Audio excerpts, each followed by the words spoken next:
start recording. Okay, if you're happy, I can start. Have we got everybody we need, or do you want me to wait a couple more minutes? No, that's right. Go for it. All right. So thanks for asking me to speak this morning, everybody. It's about, so you've asked me to talk about febrile neutropenia, one of the most common complications that we see in pediatric oncology and in oncology in general, actually, even in adults. It is one of the most common complications of cytotoxic therapy. And it's a double-edged sword, even though it sounds as though it's very common and we see it a lot, and we have a dedicated protocol. We have several dedicated protocols for dealing with it. The reason that is the case is because it is a significant complication and there is a significant associated morbidity and mortality. So there's a very good reason why we talk about febrile neutropenia in the way that we do, and we worry about it quite so much. So many of you are probably already familiar with febrile neutropenia. You probably have a local policy and pathway guideline, but I'll go through it all and I'll just present a few cases as well, just to highlight the differences, the disparity in which febrile neutropenia can present, can end, and the complications that can arise. Or you can look at it both ways. It's the complications of febrile neutropenia, or rather the things that cause febrile neutropenia.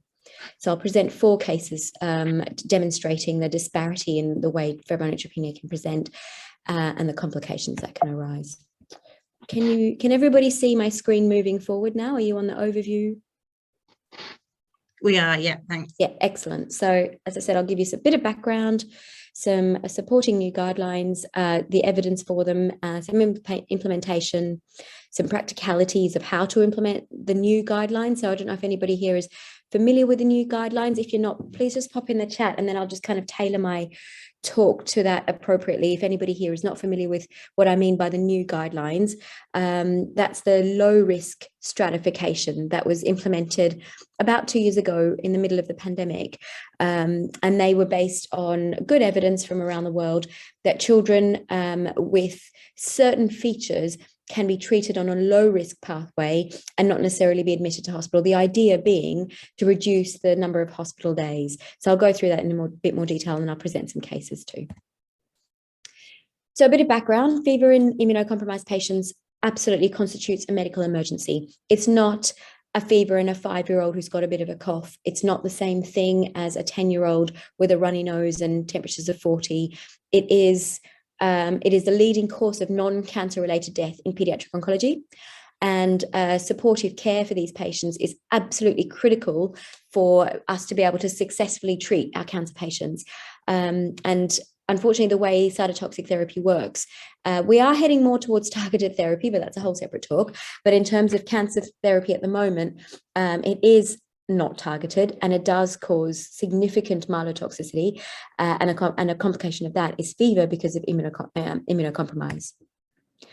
So as you all know, the treatment up first is still broad spectrum IV empiric antibiotics, and this hasn't changed, and this in the foreseeable this is unlikely to change, because in the 1970s this was a major feat in terms of conquering cancer care. Prior to the 1970s and prior to broad spectrum IV antibiotics, our ability to give significant doses or significantly myelotoxic chemotherapy was very much limited. And since the advent of broad spectrum antibiotics, a bit like in neonates actually, we know that broad spectrum IV antibiotics has decreased the neonatal mortality by an enormous amount, and the same thing applies to fever in immunocompromised patients. So conventional practice has been up until now, or 2 years ago, to continue these empiric IV antibiotics until the patient is afebrile for 48 hours. And that's not a magical number that's been plucked out of the air. Well, it sort of is, but the reason we chose 48 hours is because the vast majority of significantly invasive organisms will become positive on blood culture in the lab within 48 hours. In fact, about 95% within 24 hours, and the remaining 4% within 48 hours, and then less than 1% in the subsequent 72 hours. And the reason for that is just the culture dishes that we've got in the lab do culture these organisms. The ones that don't flag up within the first 48 hours in the lab generally tend to be more commensals. Now, the question is, this is the gray area. Do we treat these patients with broad spectrum IV antibiotics or not? And the conservative approach is to do that. And the less conservative approach is to treat with oral antibiotics. So that's where these guidelines come into play. And that is some recent evidence that supports outpatient management of patients with low risk for severe bacteremia or sepsis. And this is a very validated clinical score that's been validated on hundreds of patients in a multi-center, multinational trial. And we've now adopted that pretty much UK-wide. So I'll go through that in a bit more detail shortly. But first, for some definitions. So what is an immunocompromised patient? And that's any patient currently on cancer treatment, whether they have low neutrophils or not, they are assumed to be immunocompromised. So all you really need to do is take a history. If they're taking any cancer therapy, and that includes oral chemotherapy, such as methotrexate, 6-mercaptopurine, temozolomide. So there are a number of oral drugs. So when you're taking a history from these patients, it's prudent to ask if they're taking any oral drugs. And then it may be up to you rather than the patient to decide whether they're chemotherapy drugs or not, because the patients don't always distinguish between the two. Anyone who's completed treatment but is within 3 months of having completed treatment of chemotherapy. And then for anyone who's had a hematopoietic stem cell transplant, it's within 12 months of receiving the transplant. So that's a much more defined period, and that is defined as the day that the autologous or allogeneic cells were infused into the patient. So 12 months from that point as a minimum. The caveat to that is that some patients beyond that 12-month mark may still be on immunosuppressive therapy for complications of transplants, such as chronic graft versus host disease. These patients still need to be treated as though they're immunocompromised. Patients with aplastic anemia, so it isn't strictly not a cancer as such, but it is a bone marrow failure syndrome. And this encompasses a few types of bone marrow failure syndromes, but these children need to be treated as immunocompromised.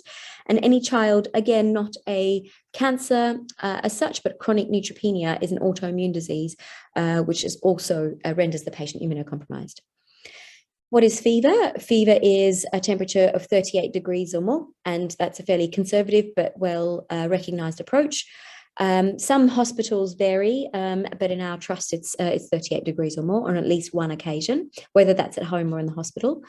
And a neutrophil count less than 0.5. This has been reduced. So previously, probably 10 years ago, we used to classify anything less than 1 as neutropenia, but we were over-treating a lot of patients.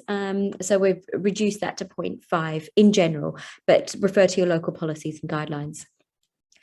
So the initial management, as I was saying earlier, doesn't apply. You clinically assess the child. Sorry, it hasn't changed is what I meant to say. Hasn't changed in that you clinically assess the child, obviously, take a history, examine the child. If they're clinically unwell in any way, in the need of resuscitation, they need fluids, antibiotics, then the pathway hasn't changed.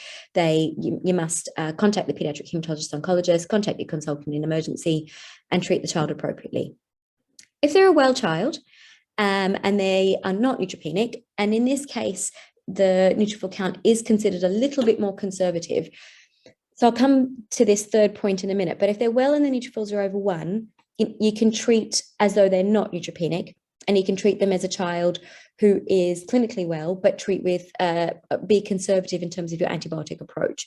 So give oral antibiotics to these patients if they're immunocompromised. If the child is well, but actually their neutrophil count is less than 1, and I know in the previous slide I said 0.5, this is an important point because even if their neutrophil count is less than 1, they still need to be treated a little bit more carefully than the child with a neutrophil count greater than 1, even though they're not technically neutropenic. So they all must have a blood culture. Don't wait for the full blood count results. Just give that first course of IV antibiotics. And I can't stress enough that that first course of IV antibiotics, the first dose, must go in within the first 60 minutes of presentation to hospital.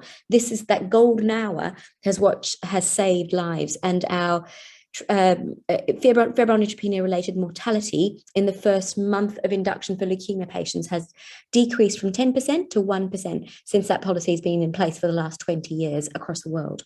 So that is really important, and I can't stress that golden hour enough. So I'm going to talk now about this low risk stratification for possible early discharge. So this policy, as I said earlier, was implemented based on some really good evidence from across the world about 2 years ago across the UK. And this is the criteria. So if you have had, if a patient has had chemotherapy currently, which is more intensive than acute lymphoblastic leukemia maintenance, so that includes children on maintenance for leukemia, children on maintenance for Langerhans cell histiocytosis, or just a weekly vinca alkaloid like vinblastine alone. And that the most common indication for that is low-grade glioma, so a brain tumor. If they're on any of those regimens, they score a 0. Anything else, they score a 1. If they have a white cell count, this is not a neutrophil count, but a white cell count, total white count of less than 0.3, they score a 1. Otherwise, they score a 0. And a platelet count, even if it's supported, less than 50. So if they're supported and so if they've had a platelet transfusion yesterday and their platelet count is 55, they score a 0, but otherwise they score a 1. And then you give them a total score of 0 to 3. And that determines how long they should be monitored in hospital as a minimum. Of course, they can stay in hospital longer, and I'll come to that in a minute. But as a minimum, they should be observed in hospital, whether it's an A&E or whether it's on the oncology ward for this stipulated time frame here, depending on this. Before discharge, so once they've completed that minimum period of observation as per the guideline, they must satisfy all of these 8 criteria in order to go home. And that is that they need to be reviewed by a consultant. The disease mustn't be active. So what I mean by that is that their cancer needs to be somewhat responding to chemotherapy. So if they have obvious leukemia blasts, or if they have a high burden lymphoma or active disease that's not currently being treated, then they shouldn't be classified safe for discharge on this pathway. Their risk of neutropenia and invasive infection is just too high. Again, a high-risk protocol, and in the guidelines, I won't go through this in immense detail, but there are a number of treatment protocols for which this guideline doesn't apply, and that includes patients with leukemia who are on induction pathway, patients with neuroblastoma who are on rapid COGEC. These are just highly immunosuppressive therapies that should be treated more cautiously. Now, here comes the most important bits. So if they have a focus of infection, for example, they have, and by that I don't mean a simple cough or a bit of a runny nose, but what I mean is a skin infection or a perianal excoriation or an obvious site of infection around their central line insertion site, then they also shouldn't be fit for discharge and should be monitored in hospital carefully. What number 5, medical complication, means is if they obviously are requiring fluid boluses, IV hydration, nutritional support, pain management, anything that's requiring additional support, obviously they should stay in hospital. And then this is one of the most important features that flagged in the study that was published, the sepsis at presentation. So going back to a couple of slides ago when I said if they are clinically unwell. So that's why these children, even if they then become unwell, you've resuscitated them successfully because you're an excellent doctor and they're really well at the end of their resuscitation protocol, they still cannot be well enough for discharge, because if they were septic at presentation, then by definition, they're at very high risk of an invasive bacterial infection. So obviously, some more practical things, they need to have tolerated a dose of oral antibiotics before discharge home, because when you do discharge them on this febrile neutropenia low-risk pathway, they're going to need to take a minimum of 5 days of oral antibiotics at home. And they need to be socially safe to go home. So they need to have all the support structures in place. They need to have a parent or guardian available who can answer the phone, because they're going to receive a phone call every day from a physician from the hospital. They're going to need a thermometer who can measure their temperature. They need transport and be within an hour of the hospital so they can come back and seek care if the child becomes unwell, and they mustn't have any social care involvement. So this is the guideline of managing patients with low risk febrile neutropenia, or patients who are at low risk of invasive infection. This is the pathway in a bit more detail, so I think I might skip that because it just goes into every single step, and I think you guys can read these protocols. So I'll go to the oral antibiotics now. So I mentioned that these patients will be discharged on oral antibiotics. That's 2. Ciprofloxacin to cover most gram-negative organisms. Colmoxiflor is a broad spectrum oral antibiotic, covers most of the skin and gut commensals. And when to stop them. So these patients will receive a phone call every day, as I said, from a clinician from the hospital once they're discharged after their minimum observation period. When they're clinically well and their blood cultures are negative and they've had no fever for 24 hours, they can stop their antibiotics. Every day, the parent must fill out one of these sheets. They must check their temperature 6 times a day. It doesn't have to be religiously every 4 to 6 hours, but 6 times a day when they're awake, and record this on this sheet. The clinician from the hospital will phone them and ask these questions, very simple, broad questions about, is the patient well? Were there any rigors? Are they eating and drinking? Are they well hydrated? Are they passing urine and passing stool? And if there are any concerns, and if there's any new symptoms. So, and then if any blood cultures become positive whilst following their period of discharge, then the patient must return to hospital. If they have a fever more than 72 hours from the time they presented, they must come back to hospital for a review. If they're unwell, obviously, if there's any parental concern, if there's any decreased oral intake or they're becoming dehydrated, if there's any pain or anything else, that any other complications that are requiring hospital-based care, any rigors, obviously. And then this is the last kind of checkpoint and the fail-safe measure, safety net, is that if they have continuous fevers by day 5, they must still return to hospital and their treatment must be escalated. And this is even if they're clinically really well. This is a child that's running around and really well, but if they still have fevers for 5 continuous days, then after day 5, we know from the published literature that their risk of invasive fungal infection increases steeply. So they need further investigation in the hospital. So we've said when to readmit, fever more than 5 days, when if they're unwell, if they have any infection requiring inpatient care. And again, this is an all-encompassing statement that covers positive blood cultures, skin infections, line infections, mouth ulcers, a cough that won't go away, any kind of obvious source of infection that isn't going away. So once they come back, you're back to square one. They start them on IV antibiotics. And then at this point, it probably is prudent to start them on a fungal screen. Again, this is somewhat up to clinical decision, but most patients will require a screening for a fungal infection. And I'll go back to that in a little bit more detail in a minute. And tailor the antimicrobials if they have a blood cultures positive. So quickly through a few cases, this will probably take about 5 minutes, and then I'll leave probably 5 minutes for some questions. So the first case is a 2-year-old girl who's in the consolidation phase. So she's on in the first 6 months of her treatment, but she's past that induction phase. She's febrile. You do all the right things, give her IV antibiotics empirically. And on this pathway, she scores a 3 because she's got a platelet count less than 50, white cell count less than 0.3, and she's not on maintenance chemotherapy. So you must observe her for 48 hours. You do that, fine. Her blood cultures within the next day come back as Staph aureus, so she's going to stay longer anyway, which is fine. And then she goes on to have persistent fevers for 8 days. She subsequently has 3 negative blood cultures, which is fine. And then after 3 days of giving her antibiotics, you stop them.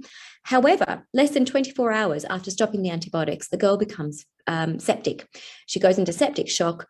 And the question then becomes, is this a persistent or a new infection? And in this situation, one of the most so what was probably happening is that the antibiotics was maintaining low levels of this organism, Pseudomonas, and it took off once the antibiotics were stopped. This is a common scenario. Pseudomonas, I can't stress enough, is a really important, really difficult to treat gram-negative invasive organism that loves plastic, and most of our children have central lines or catheters of some sort. So please be wary of the child with persistent fevers, and Pseudomonas is one of the infections that we worry about a lot. So this is why we worry about febrile neutropenia. Case 2 is a child in induction. So as I said earlier, this is a high-risk part of treatment. This child only scores 1 because, sorry, 2 because the white cell count is above 0.3. But then you do all the right things and you think, well, we probably could monitor this child for 24 hours, but they won't be discharged anyway because they're in induction. So you keep them in hospital a bit longer. He then develops some abdominal pain, some constipation. Because you're very astute, you examine their abdomen and you notice that they have sluggish bowel sounds. You also then go on to examine the mouth and perianal region and you see abnormalities there. It's not normal. Does anyone want to quickly, in the next 30 seconds, pop in the chat any differential diagnoses? What might be going on here?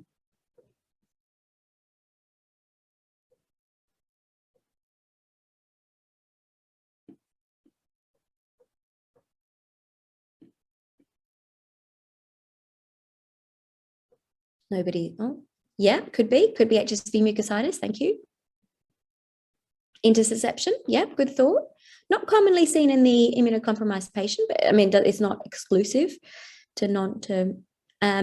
So one of the things that we often, I'm just going to try and get rid of this. I can't move the chat away. Anyway, it doesn't matter. One of the very specific things that we see in immunocompromised patients is kind of a complication of intussusception. It's a very specific infection that we see, and it's called typhlitis. Oops. Let's see if I can get this. So typhlitis is neutropenic enterocolitis. So it's a bit like NEC in the neonate. It's an intraluminal invasion of gut microbials. I'm just going to try. Sorry, I'm going to try and move my screen. Stop sharing for a second because I managed to get the chat right over my my screen and I couldn't see what was underneath. So if you'll excuse me for a second, I'll try that again. Here we go. So neutropenic enterocolitis. So it's an invasive bacterial infection. So chemotherapy renders the lining of the gut quite porous, and these normal gut flora then invade into the bowel of the gut, a bit like, as I was saying, neonatal NEC in babies. And it's very specific to immunocompromised children. It causes inflammation, you can get infarction of the gut, and obviously the biggest complication is perforation. You would, on a CT is the gold standard for diagnosing this, besides clinical. If you're clinically suspicious and you're worried about perforation, then obviously don't subject the patient to a CT and go straight to treatment. But if you're not sure, then CT is your investigation of choice. Any thoughts about how to manage? Very similar to neonatal NEC, actually.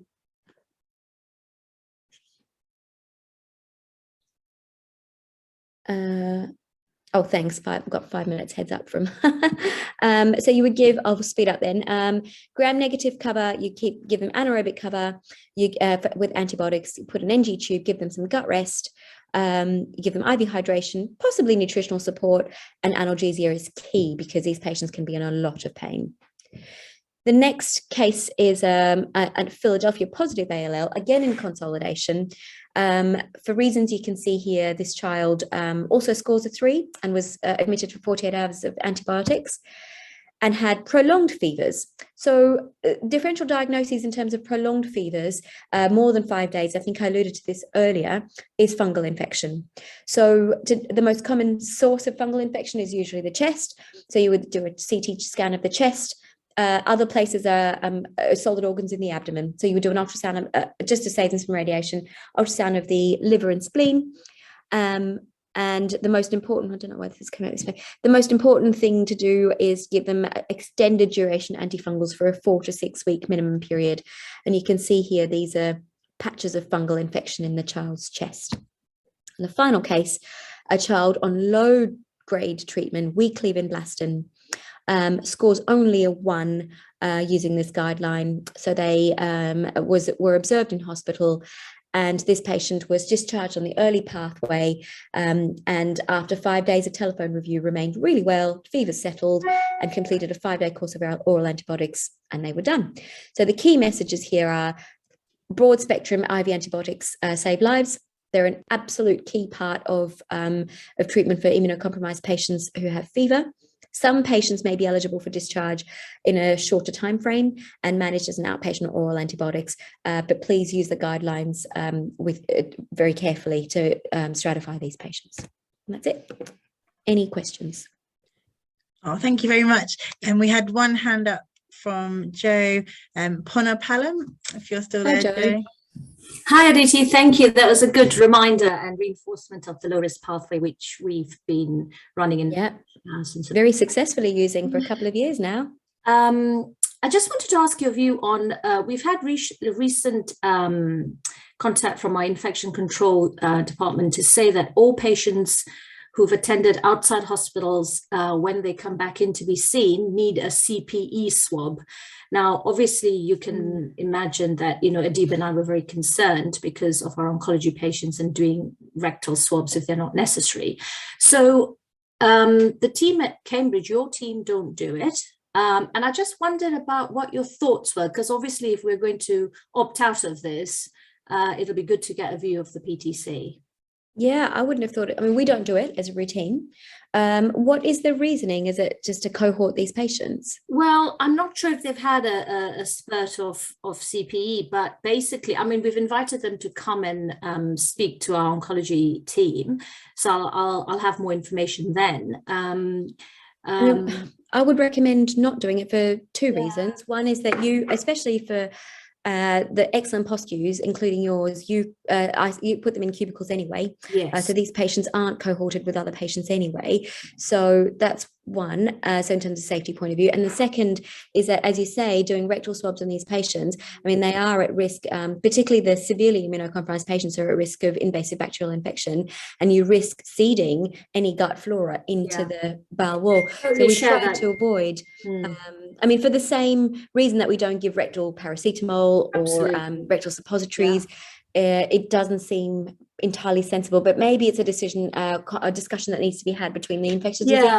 Yeah, we will. And I think it's more for the patients on the day ward. Sometimes they might be on a day with clean patients, sort of surgical jobs and things. But yeah, good to know that you share the same sort of I would agree with you, Jen. Yeah. And just one comment about the chronic neutropenias in the earlier slide. I came in a bit late, so I wasn't sure if it was related to the oncology crowd, but in the hematology crowd, the isolated autoimmune neutropenias, when they come in, particularly if there's a clear focus and things, I'm quite keen. I discharge them after a short period of observation on the assessment unit, and I think they have an isolated neutropenia rather than background immunosuppression as well, unlike our oncology kids. Just a comment. Yeah, that's a good one. And I think those ones, they do have to be monitored. Just you have to use your clinical judgment, because some of them, if they've got obvious oral ulcers, for example, and they've got invasive infection, that's different. But if they've got HSV mucositis that you need to treat. But yeah, if they're clinically very well and they've just developed a fever, I mean, you'll probably get a host of children with fevers today because of the weather. But I think if they're otherwise clinically well, that's a very safe and good approach to do. And you don't necessarily treat them with oral antibiotics either, but they could do with sort of follow-up reviews or a follow-up phone call, probably. Thanks, Joe. Someone else have a question?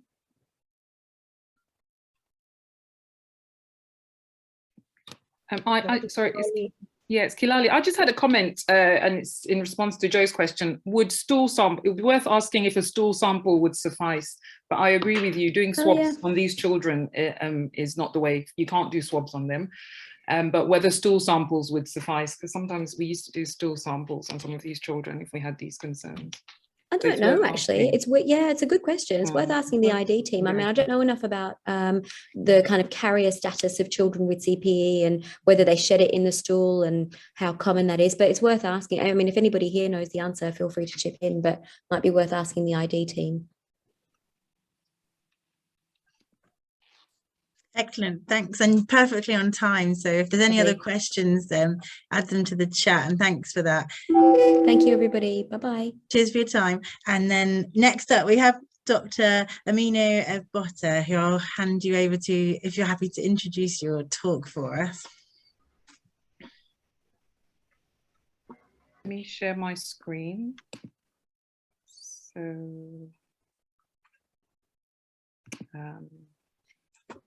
and are you happy for your talk to be recorded as well? Yes, I am. Yeah. Okay. Right. So, can you see my screen? Yes. Yeah, we can. Yeah.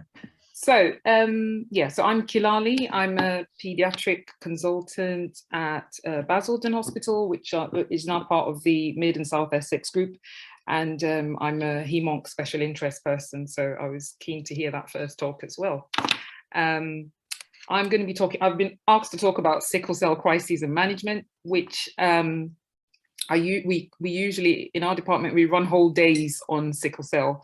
So it's quite a lot, and I've got a lot of slides, but I will try and focus it, since it's a PEM day, I thought I'll try and focus it on emergency medicine type stuff. But I'm happy to take questions, put any questions in the box, in the chat box, and we'll see how we get on. Please remind me of the time, give me a 5-minute warning or something. Okay, so why am I seeing this? Okay, so learning outcomes. Oh, I don't know what I've done. I've got a screen that I don't want to see. Okay, so to recognize a child in a sickle cell crisis, to initiate effective management of pain in a child with sickle cell crisis, to become more useful, more comfortable with the use of opiates, and to focus on vaso-occlusive crisis, so VOCs, vaso-occlusive crisis, and ACS, acute chest syndrome, which is chest crises, and then we'll take some questions and answers. Ooh, my slide is frozen. Okay, so sickle cell disorders, as you all know, you have, it's a heterogeneous group. You've got the sickle cell HBSS, HBSC, and the S beta thalassemia. And that's just a picture that you'll see on most sickle cell talks, showing you what normal red blood cells look like and what your sickle cells look like. And these days in my clinics, I tell my children that it looks like a banana, because most of, well, their generation hasn't seen, the children that we look after haven't seen sickles. So yeah, banana shaped cells, and that kind of gets the message across.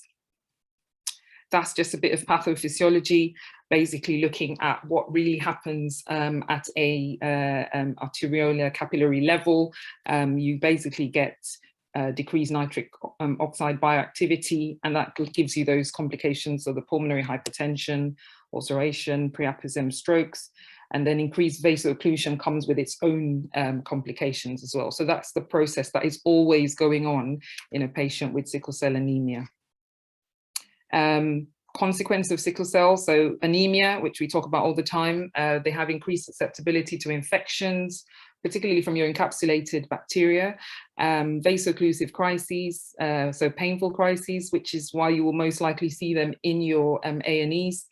And then there's the acute and chronic tissue damage, which is an ongoing thing. And these days we put in there that there is reduced life expectancy for these patients.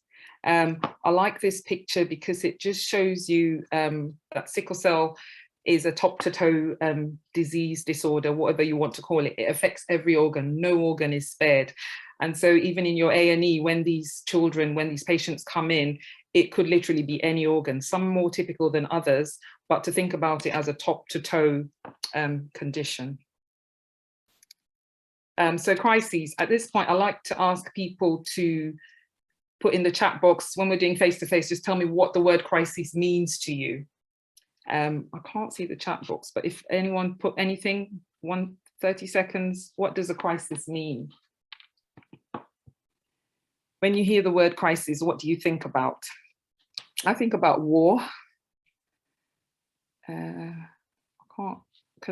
Josie, can you tell me what's in? Oh, can I see? Yeah, the chat? Rianne's put acute chest syndrome. Esther's had blood vessels blocked. Sultana put disaster. We had Adoka put bad. Alicia put hopelessness. I'd put pain. Yeah. And I think I missed one, but it's coming up. Oh, unwell. Sorry. Yeah, no, that's all great stuff. Pain, severe pain. Yeah.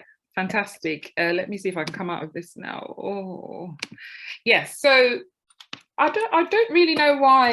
When I was looking through my slides, I don't really know why it got to be called a sickle cell crisis. That's something I need to go and look into. But I like, when I do these talks, I like to think about the word crisis. And I went back to my slides.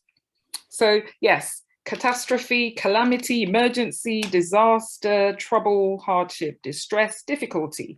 And the Oxford Dictionary defines a crisis as a time of intense difficulty or great danger. So I think it's if you remember just the meaning of the word crises, and when you think about a sickle cell patient that comes into your A&E, I think that will help to just put you on alert and to remember that these children, these patients are at risk of increased morbidity and mortality, especially if they have to come to your A&E, and even sometimes without coming to A&E. This is just a slide that shows the children that have come to Basildon Hospital and what they've come in with. So 68% of them come in with a vaso-occlusive crisis, 9% with an aplastic crisis, 7% upper respiratory tract infection, 9% acute chest syndrome, and others 7%. Again, just going back to crisis. So it's important to note that patients with sickle cell anemia are at high risk of sudden death. This is information from the NICE guidelines that were updated in July 2021. So it's freely available on the internet. But the mean survival in the UK has been documented as about 67 years. Childhood mortality in the UK is rare. 99% survive till adulthood. However, in places like Africa, 50 to 90% of children will die or are documented to die before the age of 5 years. So it is serious business when you come in contact with these patients. I've just put a bit of media stuff in there. Again, if you Google sickle cell anemia, sickle cell death, this is a young man who was suffering from a sickle cell crisis, who this information is from a newspaper, so it's freely available on the internet, sorry. He went into hospital for removal of a gallbladder stent. So for all intents and purposes, it was a straightforward surgical procedure. And at the inquest, some of the comments that came out of it were that his haematologist was not aware that he was in this surgical bed, having this simple surgical procedure. And I just like to put that picture up there just to remind us of where seemingly simple procedures can lead to death in these patients, unfortunately. There was another case in the news during the pandemic. And this, again, the reason I've put this slide up there is just to highlight the psychological or burden of sickle cell anemia. So this is a young man who went missing, and these are some of the comments that have come out from the investigation. So he was struggling to cope. I think he was in university. He'd been shielding. I don't know if any of you saw the shielding letters that these patients got, but they literally had no contact with anyone else. He was going to hospital for regular blood transfusions. He went missing, and the police have recently apologized to the family because he wasn't placed as a high-risk person because they didn't realize how his sickle cell anemia could impact on his overall well-being. There's been a paper that's been published following a few of these deaths, and this was just published in November of 2021, and it's called No One's Listening. It's the sickle cell thalassemia group, and basically it's just gone on to show that there's evidence for substandard care for sickle cell patients admitted to general wards or to A&E. There's low awareness of sickle cell among healthcare professionals, frequent reports of negative attitudes, often underpinned by racism. And these concerns have led to a fear and avoidance of hospitals for many people living with sickle cell anemia. And I think one of the things that I want to point out is patients with sickle cell anemia do not want to come to hospital. They really, really don't want to. If you look after them on an outpatient basis, you will know that they will try very hard not to come to hospital. So again, when you see them in your A&E, they're there because they had no other choice and because they're actually very unwell. Again, the government is, taking sickle cell forward at the moment and launched a campaign just last month. It's called "Can You Tell It's Sickle Cell?" You can Google it. They've also launched, these are their key messages, just things to look out for if a patient comes in with pain, infection, paralysis, confusion, difficulty walking or talking, visual changes, numbness, headaches, breathlessness. Again, this is all freely available on the internet, and they've created a training module, and I've put the link there, which is again freely available for people and healthcare professionals, teachers to go in and have some basic generic training on sickle cell anemia. So this is what the NHS, this is NHS England and what they're doing regarding sickle cell more recently. So crisis recognition. So we know that the oxygenated sickle hemoglobin will cause a decrease in the red cell deformability. So the cell basically becomes sickle. It starts off normally shaped. It becomes sickle shaped. These cells have a shorter lifespan, so 10 to 20 days. If you compare that to your normal red cells that last for up to 3 months. So they're constantly trying to replenish these cells. They get stuck in the vessels, like the slide I showed previously.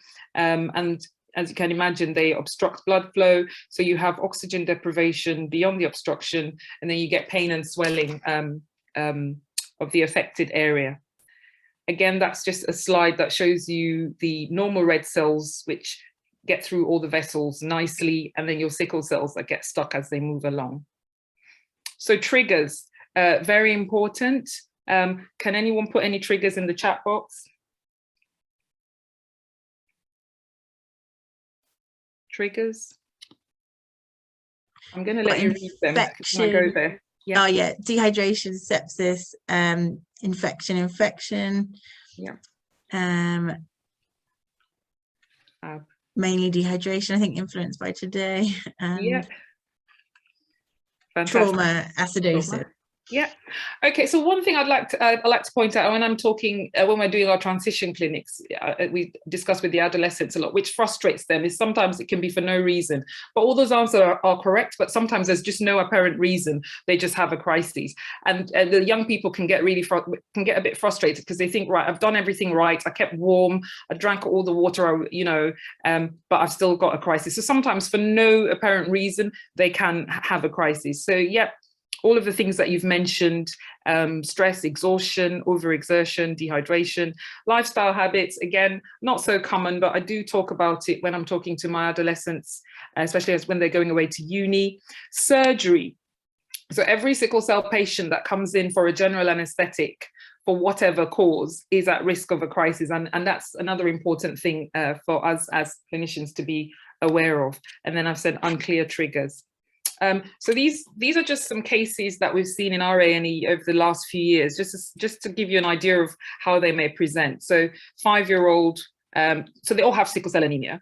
So 5-year-old with pain in his legs and arms, a 13-month-old who had his MMR jab and his temperature wasn't settling, a 7-year-old, temperature of 39, he just said his head hurts.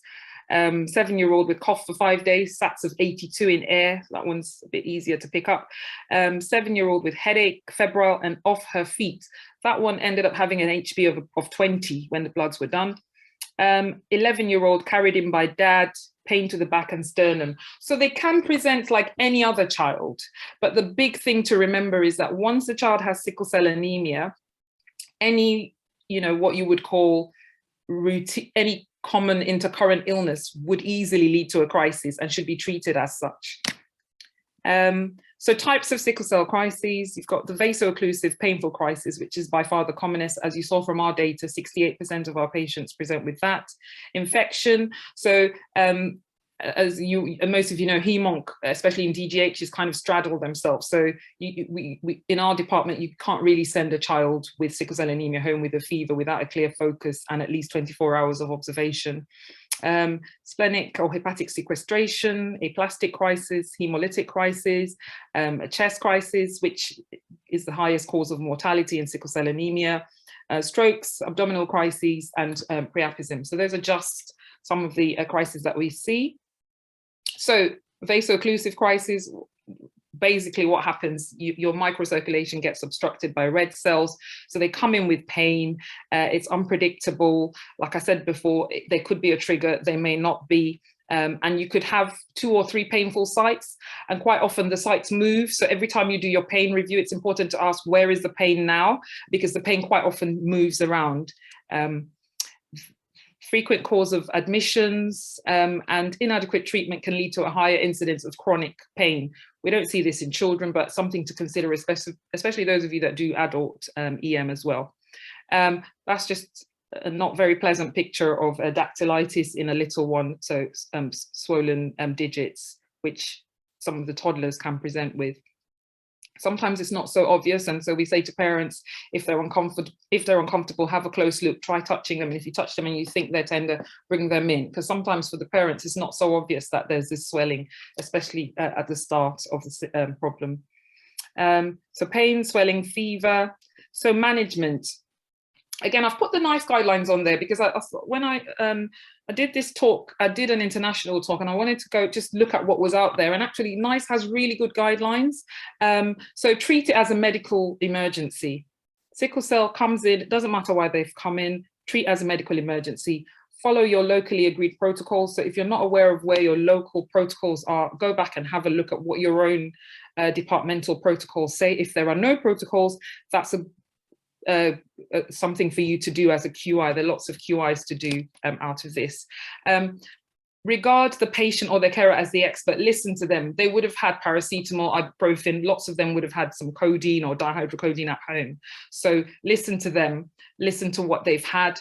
Find out what they've had on previous episodes that worked for them. There's no point starting them on minuscule doses of opiates when they've needed a lot higher doses previously. And think about the psychological and social support as well. And I like to put that line, respect the pain there. When they come into your ED, it's not the time to decide whether they're in pain or not. If they come in with sickle cell anemia and they say they're in pain, that's all you need. They're in pain, activate your protocol, please. Again, the guidelines, NICE guidelines say that they should receive analgesia within 30 minutes of presentation. We've audited our department recently and we're achieving 77% of our patients are achieving analgesia within 30 minutes of arriving in the department.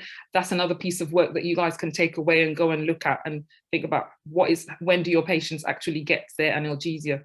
We have an integrated care pathway, and what we say is when they're coming and they're triaged and they have pain, you prescribe the analgesia first so that the nurses can get it.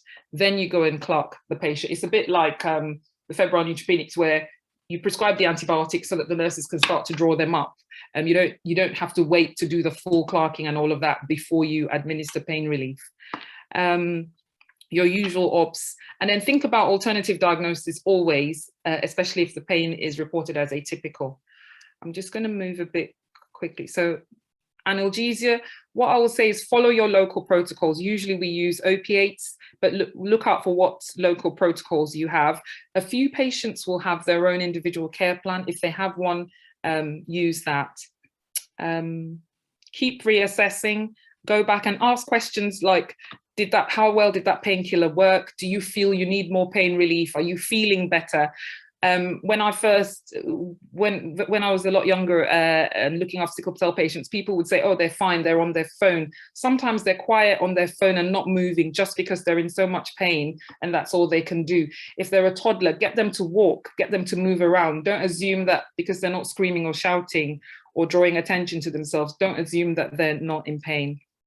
And of course, if all of that is not working, they might need patient-controlled analgesia. So again, depending on your departmental protocols, you get your anaesthetist or your pain team involved to set that up. The usual things with opiate supportive care, so laxatives, antiemetics, antipyretics, get those prescribed regularly once you start giving them opiates. And then the non-pharmacological interventions. So most pediatric A&Es, PAUs are good at this: TV, computer games, virtual reality kits, just distraction. Play specialists are amazing because they they keep them distracted, keep them going, and a lot of them have their own coping mechanisms, so just to encourage them to use those as well. Hydration, again, we can't overemphasize that. Preferably oral. We no longer hyperhydrate children with sickle cell anemia. If they're vomiting, if they're not keeping enough down, maintenance fluids would be enough, but no hyperhydration, and preferably oral hydration. I didn't get that. Could you try again? That's Siri adding to my talk. So I'm just going to move on. That's a picture of a child receiving intranasal fentanyl. This is our daughter analgesia QI results. So like I said, we've audited ourselves, and what we did was redesign our integrated care pathway. And when we did that, our timings improved quite a lot, as you can see, around September 19. And then we've put an alert message on our electronic system. So as they come in and check in, an alert comes up to say this patient has sickle cell anemia, they should have analgesia within 30 minutes of hitting the department. So that kind of just alerts, reminds everyone, because a lot of times the patients don't say I have sickle cell anemia, they just come and book in like any other patient, and you'd be surprised that they'll be sitting in your waiting room just waiting their turn. I think we've talked about that. This is an example of our pain pathway, which, I mean, the slides will be available so you can go back and look at that, but just be familiar with whatever is available in your department. So acute chest syndrome. So by definition is a new pulmonary infiltrate on a chest radiograph or perfusion scan.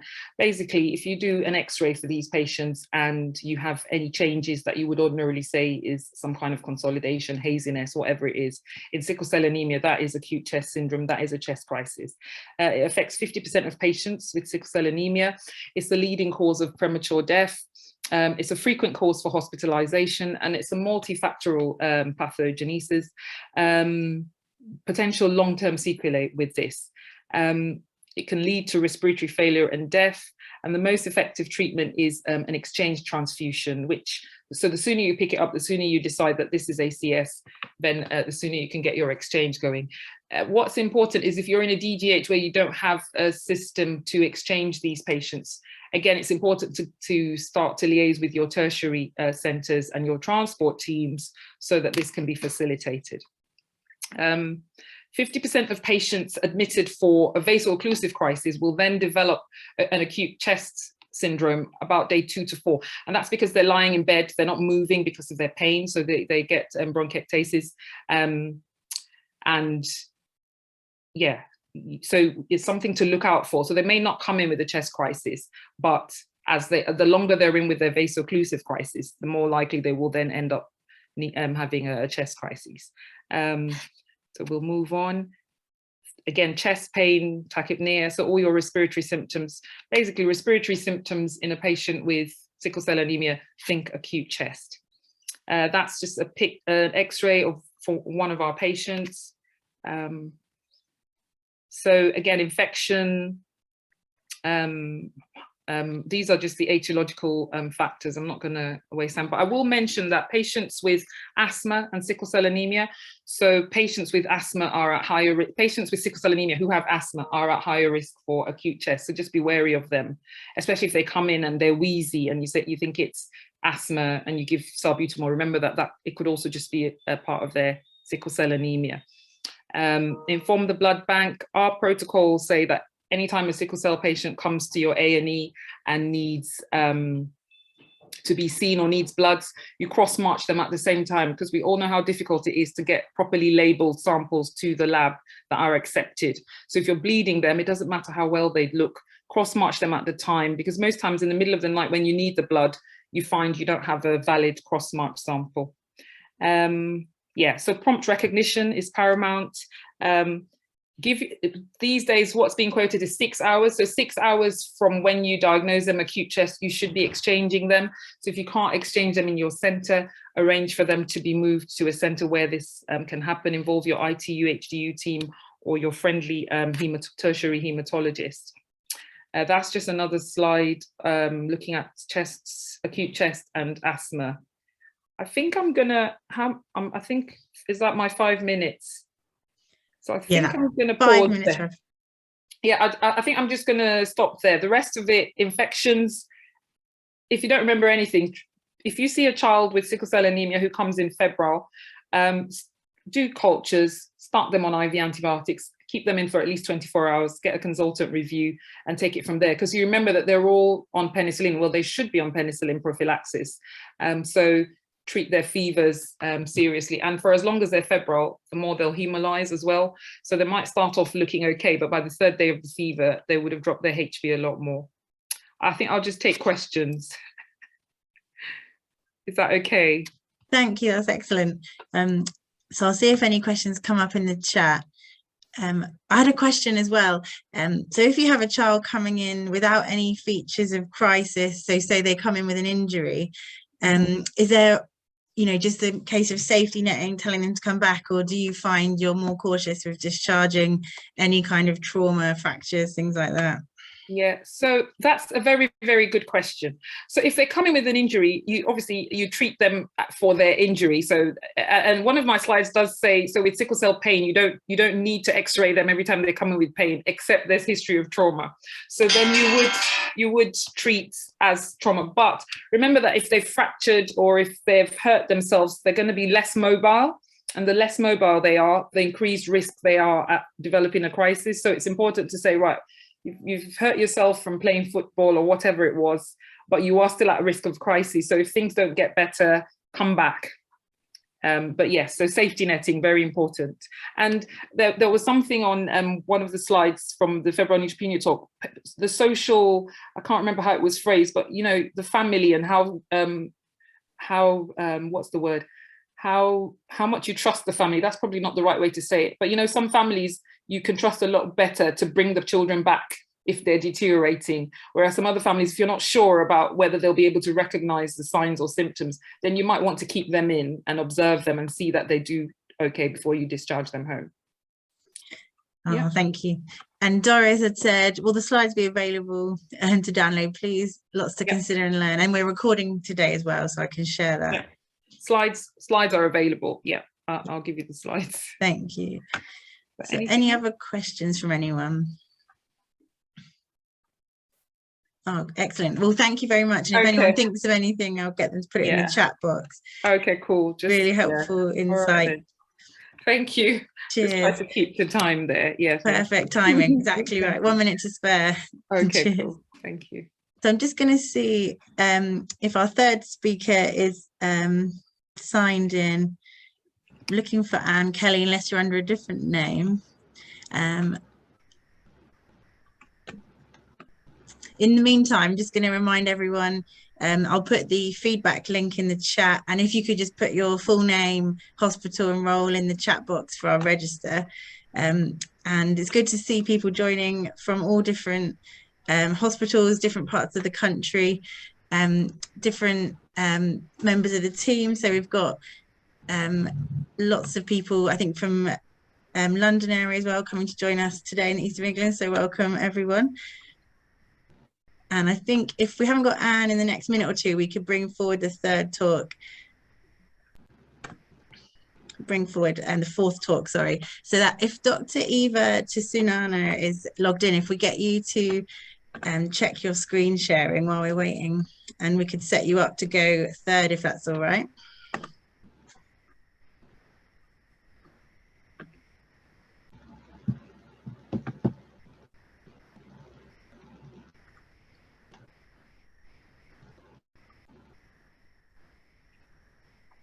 Can you hear me? Yeah, we can hear you. Hello, welcome. Hello. Give me 1 minute just to get all my slides up, and I will try and share my screen and hopefully start.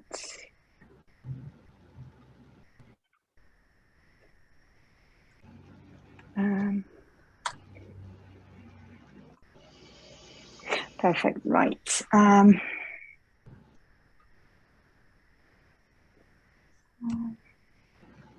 Oops. Okay. Share screen.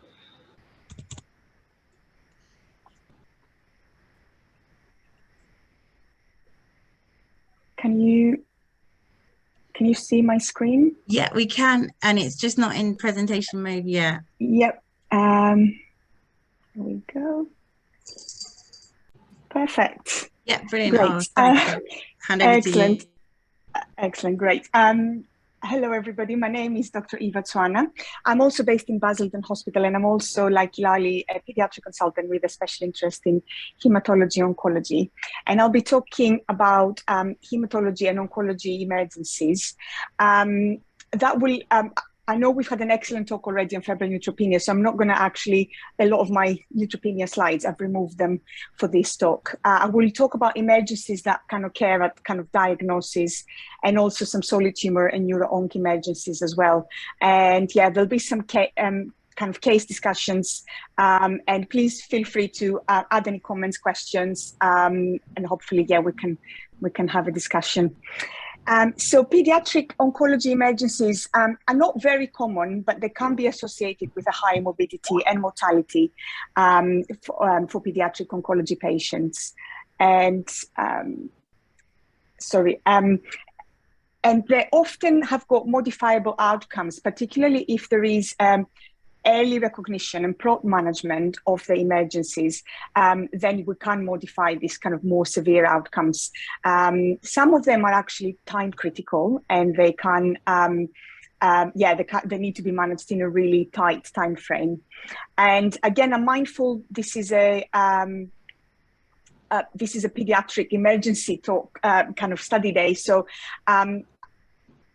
When you see these pediatric emergencies in the emergency department, it could be a diagnosis. It could be a patient that we don't know yet. We haven't established the oncological problem, but they will present with these emergencies, and that is kind of a relatively more common scenario in the ED.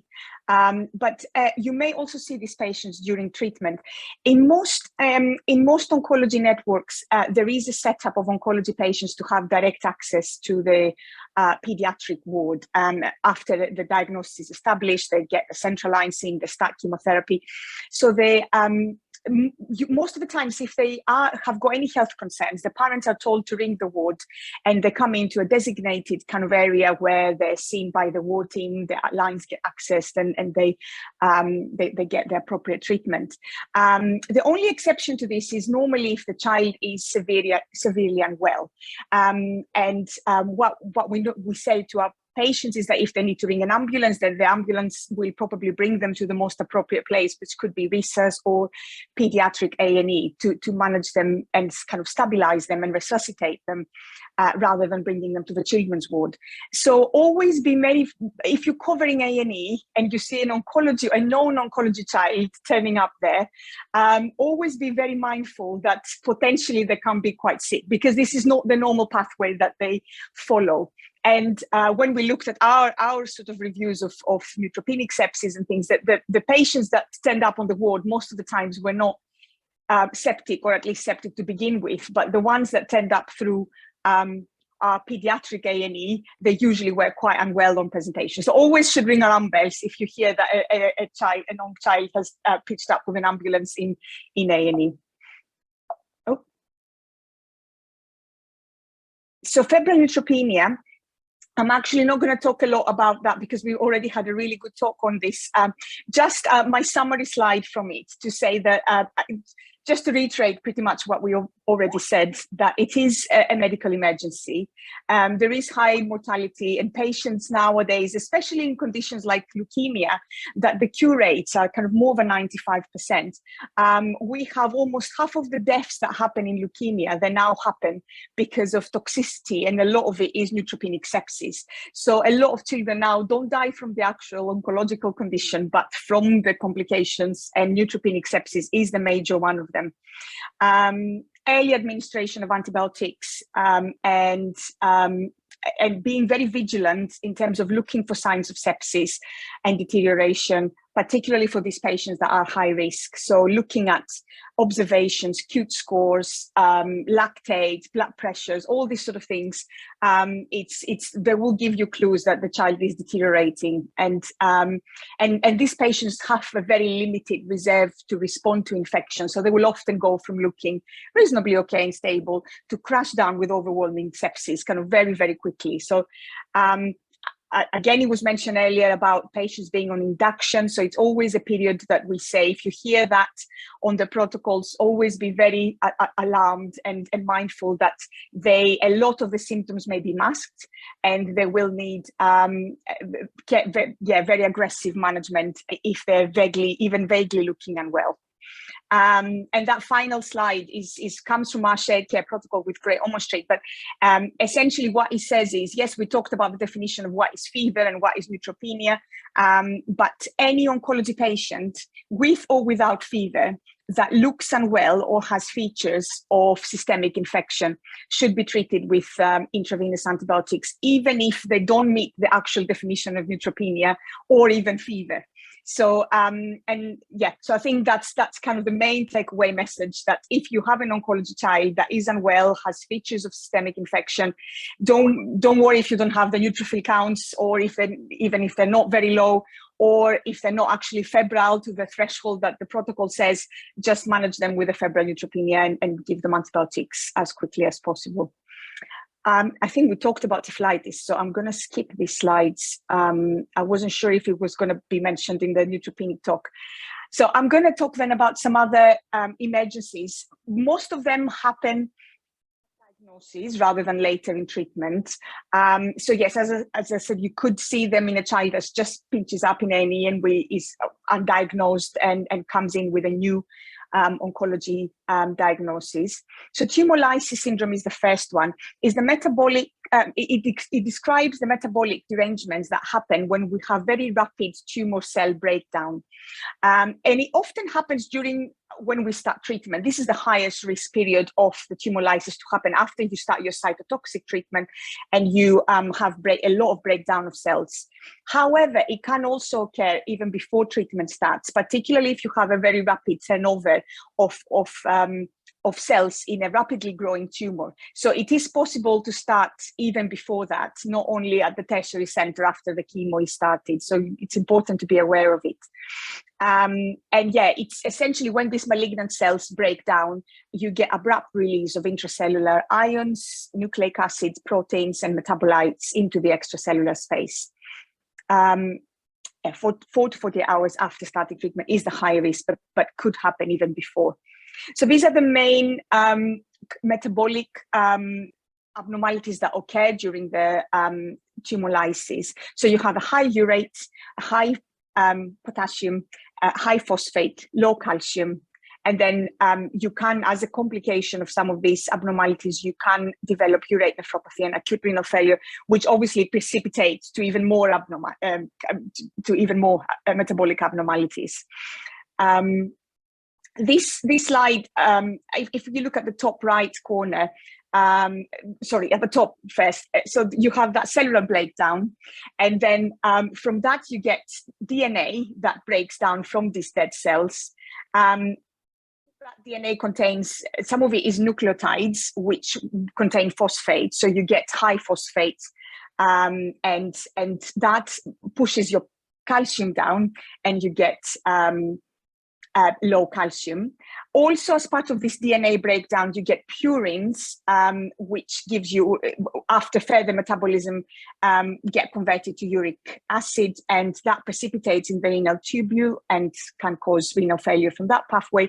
And again, going back to the cellular breakdown at the top, you also get release of potassium and gives you hyperkalemia, which further kind of precipitates the acute renal failure picture.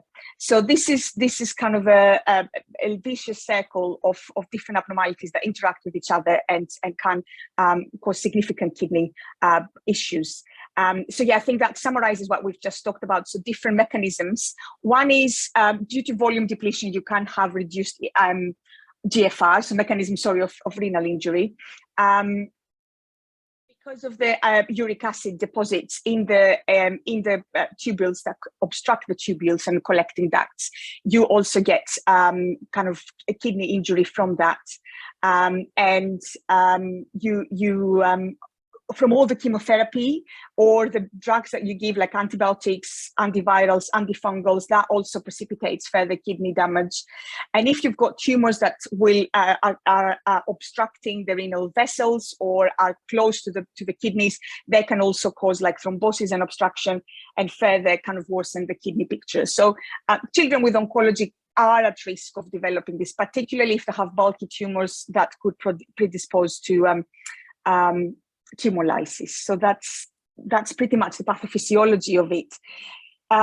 So the risk factors for tumor lysis, as we talked about, is a high count tumor. So high count leukemias, usually more than 100, is considered kind of the risk is the highest, or bulky tumors. So lymphomas like Burkitt's lymphoma, or T-cell lymphomas, or T-cell lymphomas and T-cell ALLs are pretty much the same condition, just a little bit of semantics on how you define it. But yeah, so T-cell, ALL or lymphomas, and then any other tumors. So I've seen it can happen with germ cell tumors, neuroblastomas. So it can happen with any, not just hematological tumors. Think of it also on oncological tumors as well. And then that's the three main principles of managing them. So hydration, correcting and monitoring the metabolic abnormalities, and providing supportive management for the renal failure. And I'll talk about each of them in a little bit more detail.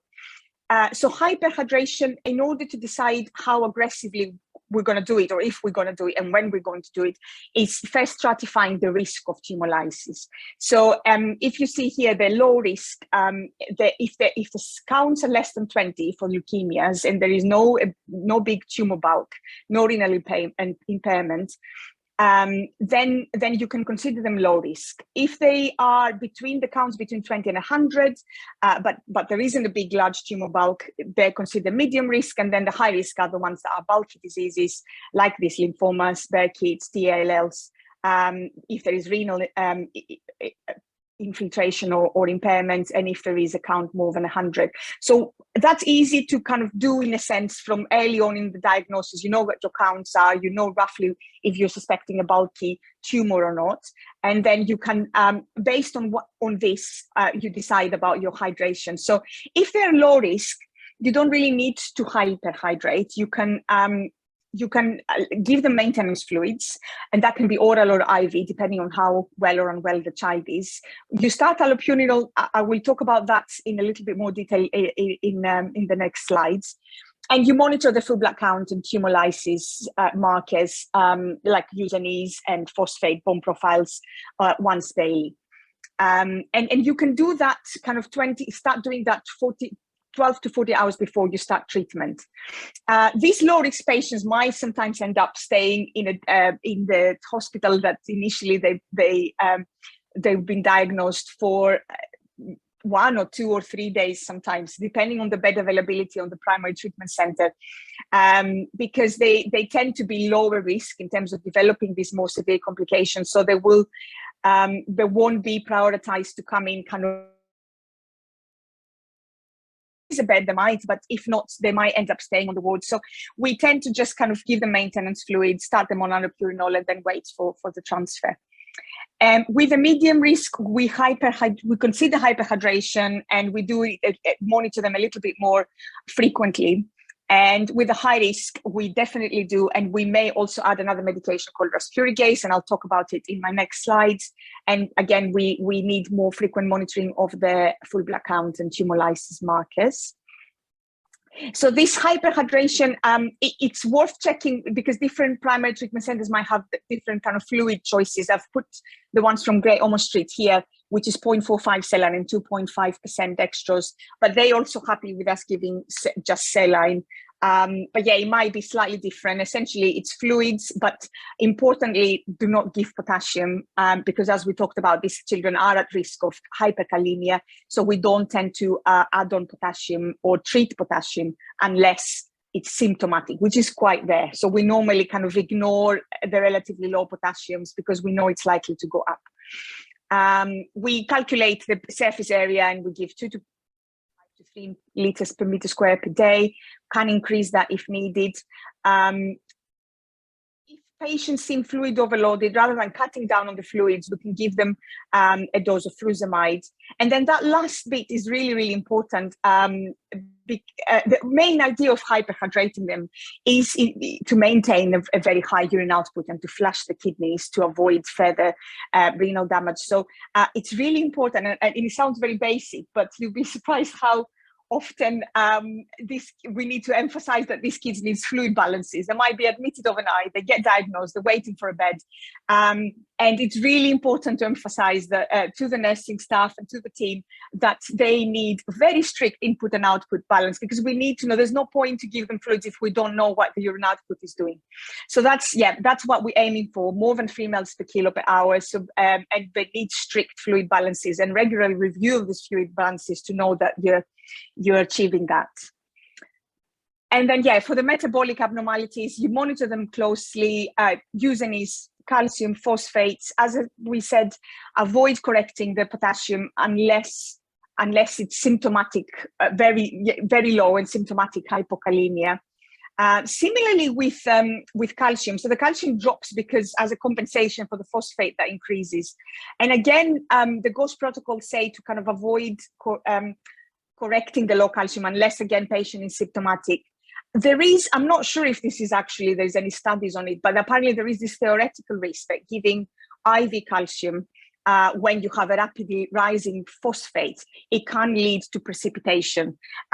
So that's why they kind of are advising against doing it unless very symptomatic. Right, so this is, we talked about allopurinol and respiricase, which is essentially medications that help us use the uric acid in our body. And this slide shows how the metabolism of the uric acid happens. So you get your purines that get converted to xanthine and then xanthine and the enzyme is xanthine oxidase that does that. And then xanthine gets converted to uric acid and gets excreted in the urine. So what allopurinol does is it blocks the enzyme. So it blocks basically further conversion of purines to uric acid in our system. And that's how it works. And it's available in all district hospitals, easily available out of hours, and you can start it. Case, which is a slightly more fancy medication, slightly higher cost, but it still should be available in most settings, VG8 settings, and of course in the PTCs. It's even more efficient because it acts lowering that pathway of it basically helps clearing out the uric acid that is already being built up in the system and converts it to allantoin that gets then excreted in the urine. So it gets rid of the uric acid already built up. Allopurinol only acts to a bit further up in the pathway and prevents it from happening. So yeah, it's respiricase is more effective, can cause more dramatic reductions in your urate, and if you with your allopurinol you still get high increasing urates, then your next step would be to do respiricase. When we're thinking about I'm not going to linger too much on this slide. It's just kind of the indications of when we need to speak to the renal team, basically, and get emergency hemodialysis. So if you've got hyperkalemia or hyperphosphatemia, anuria, pulmonary edema. So yeah, I think any of these, the first step from us would be to discuss with obviously our PTC team, and then also the renal team as well, because they might require urgent dialysis for that. So yeah, I think that's just a few of the bullet points for tumor lysis. Think about it in high count ALLs or bulky tumors. Hyper or hydrate, depending on how the risk are like, and aim for urine output more than 3 mL per kilo per hour. Respiricase can be really effective, so that's something to, especially for the high risk patients, you can use, and monitor the electrolytes closely. Avoid correcting hypo and kalemia and hypocalcemia unless patient symptomatic. So I'm going to move on to the next emergency. Just to kind of quickly whiz through a case that we've had a few years ago. A 2-year-old boy that came in with fevers, cough and chest pain, and had on examination he looked lethargic, he looked a bit shut down, so he kind of had a septic look, as they documented in the notes, and he had reduced entry, dullness, and to percussion in the right lower side of the chest, and bronchial breathing. But his sats were okay. He had a bit of tachypnea, no wheeze. His bloods are essentially unremarkable, raised CRP, but yeah, especially given the picture of what his chest X-ray looked and how he looked, I would say even warningly unremarkable in terms of you would have expected a slightly more impressive increase in the white cells and the neutrophils and even the CRP. So we started him on antibiotics for suspected lower respiratory tract infection. We did an ultrasound that showed an effusion. and we've been discussing him with the respiratory team. And that was his X-ray a couple of days later on the ward. He continued on antibiotics. He continued to self-ventilate in air, but having this kind of coughing bouts that kind of looked unwell at the time when he was having them. And the respiratory team asked us to, they said he might need a drain because of that effusion, but before we transfer them over, could we get a CT chest just to look at the mediastinum a bit better? And we were not able, he wasn't lying really. As soon as you put him flat for the CT chest, he would just get really, really uncooperative. And just a question from the audience about how would you manage him in the DGH setting, and whether you think giving him sedation would be an appropriate next step in order to be able to get that CT chest to show to your respiratory team and transfer him out for the chest drain, or if any comments at all on the, let me see if I can see my chat. Yes, okay, so I think people are about ultrasound. Yes, so we've done an ultrasound. The ultrasound showed an effusion and an atelectatic. Yes, do not lie him flat. I like that. Yeah, so he had an ultrasound that showed an effusion and atelectatic. Yeah, so CT under GA, that GA we don't do in our DGH, but even for argument's sake that we had a willing anesthetist in our DGH that was happy to GA this child, I think that's, it's basically, just to kind of close this case, and I'll talk about the challenges in it. We didn't do it. We spoke again to Great Ormond Street, and we notified the oncology team as well. And we said they really need to take this patient and do it. Do it under GA, but in a tertiary center where they can manage him if anything happens. And this child did have a really difficult intubation, had multiple respiratory arrests, had a massive mediastinal mass, that and a very challenging kind of airway management, even with intubation. When they intubated him, and he they managed to get some biopsy samples at the same time, and he was in PICU for a while, and he did well. But it kind of shows that challenge that you might have when you have this sort of picture in your DGH and how far you go. And I'm gonna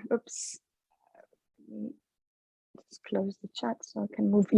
Mediastinal masses, and I'll talk about it in the context of this case as well.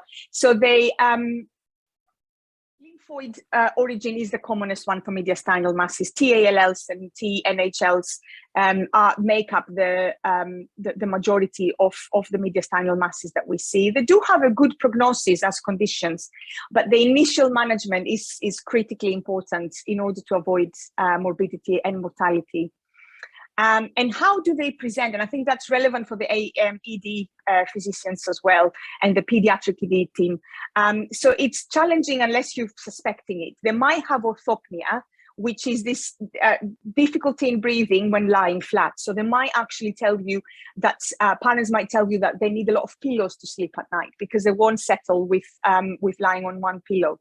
And you can also do this orthopnea test, as we call it, when we actually try and lie them flat and see what their breathing is like. And some of the older children, they will even describe it as having this heavy feeling kind of crashing down on their chest, and which becomes more prominent when they're lying down. Another important one, particularly for ED people, is on new onset of wheeze and cough. So always be suspicious in an older child that never had viral wheezes and asthma or anything like that, that's coming with wheeze or recurrent wheeze episodes that there's been no context from previous history. So always sensible to do a chest x-ray and a low threshold to do a chest x-ray. I know we don't want to x-ray all the wheezes, but if there's something that doesn't fit with the context, mediastinal masses can present with just wheeze to begin with. So it's important to think about it. And then as in our case, they can be associated with pleural effusions, and more rarely with pericardial effusions or pulmonary edema. And good airway management is very important. So it's almost think similar to epiglottitis. So what we say is often the patient will know what's the most comfortable position for them to and leave them to be on that position. It might seem awkward, but this is probably what the body is adjusting to and will give them the better airway patency. Avoid lying supine. especially if there's that history of orthopnea, and be very cautious of putting them through CT scanners, especially when you're in a setting with more limited kind of pediatric anesthetic support, etc. Avoid sedation and general anesthesia, because again, that's a time that if they have a critical airway, these mediastinal masses, and it's a time that they're more likely to lose it if they go under sedation. And avoid unnecessary tests and procedures. And one, I guess, thing to say is, and in my experience, PTCs, they will never want you to do like pleural taps or fancy, even this imaging. If you call them, when we call them and said, actually, we're worried about this mediastinum, they will not argue. They will ask you to do is your chest x-ray, your full blood count, your blood films, and kind of your normal bloods, but they will accept these patients without fancy GA, MRIs, and all the other things, because the risks are there, and they will be happy with this initial workup. If you're suspecting it on the chest X-ray and on clinical grounds, then these patients are a time critical transfer to a PTC. If you can't do an unsedated CT and the child is able to lie flat, then you can't tolerate it. But as I say, it's not an absolute requirement to get this child escalated to an oncology team. This is really old. This is a case series that Gosh did of 27 patients with mediastinal masses. 5 of them had sedation or GA kind of in the local hospitals for kind of a diagnostic workup. Almost all of them did not have a specific airway assessment prior to this, and two of them arrested. I think one died, one didn't, but two arrested and needed PICU. So again, that's that's kind of the main message from our PTC about stick to simple tests. We even when they go there, sometimes they're too unstable to get a biopsy done, so they just manage them with chemotherapy at the risk of losing information and not being able to make that diagnosis easily. But they start the chemotherapy in order to shrink the mass, save the airway, and then they put them through an anesthetic and they do all the biopsies and lines and whatever else it's needed. So it's a really difficult diagnostic process sometimes from them as well. So yeah, that's the summary points. It's an oncology emergency. It needs urgent transfer. So, as I said, the low count ALL, sometimes they can wait for a few days in the DGHs before they get transferred out to a PTC.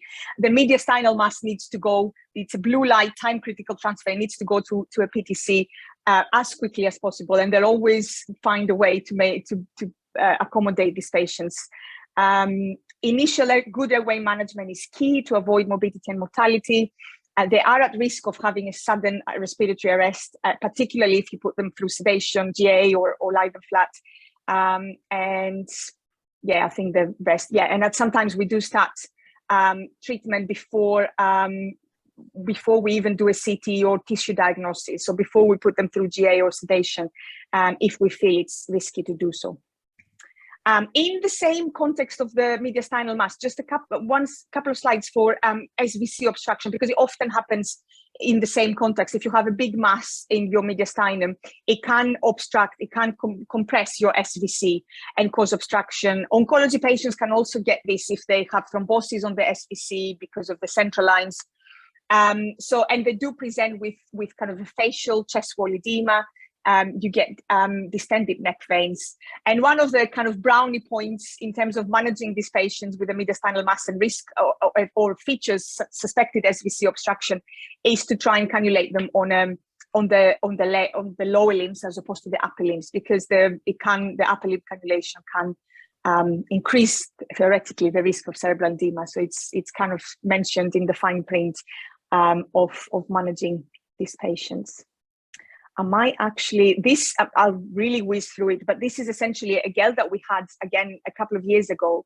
And she presented with like hematuria, tiredness, pallor, and petechial rashes. And she's come in with this full blood count, and the film shows blasts. And one of the main reasons what I wanted to ask is, first of all, what do you think this patient is at risk of? One of it we've talked about a few already. But anything kind of looking at the numbers,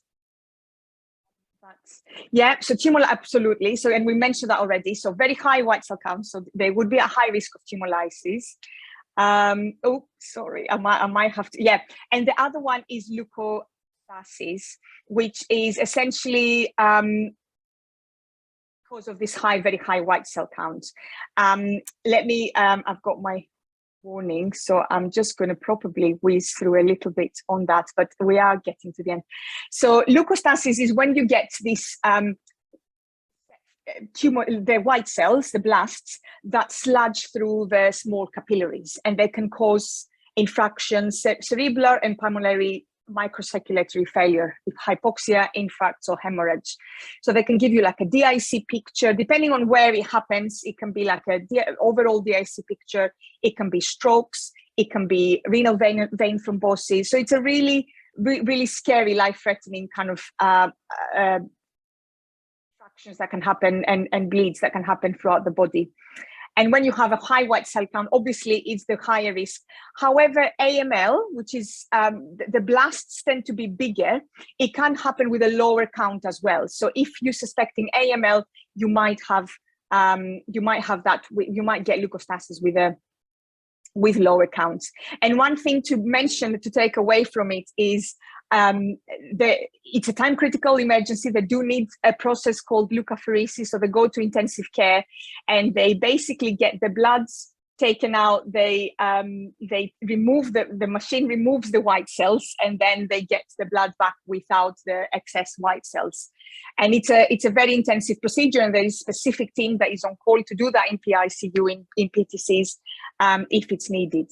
And for the management for us locally, the main points are: avoid giving them red cells, because you're going to give them even more cells that can sludge their capillaries.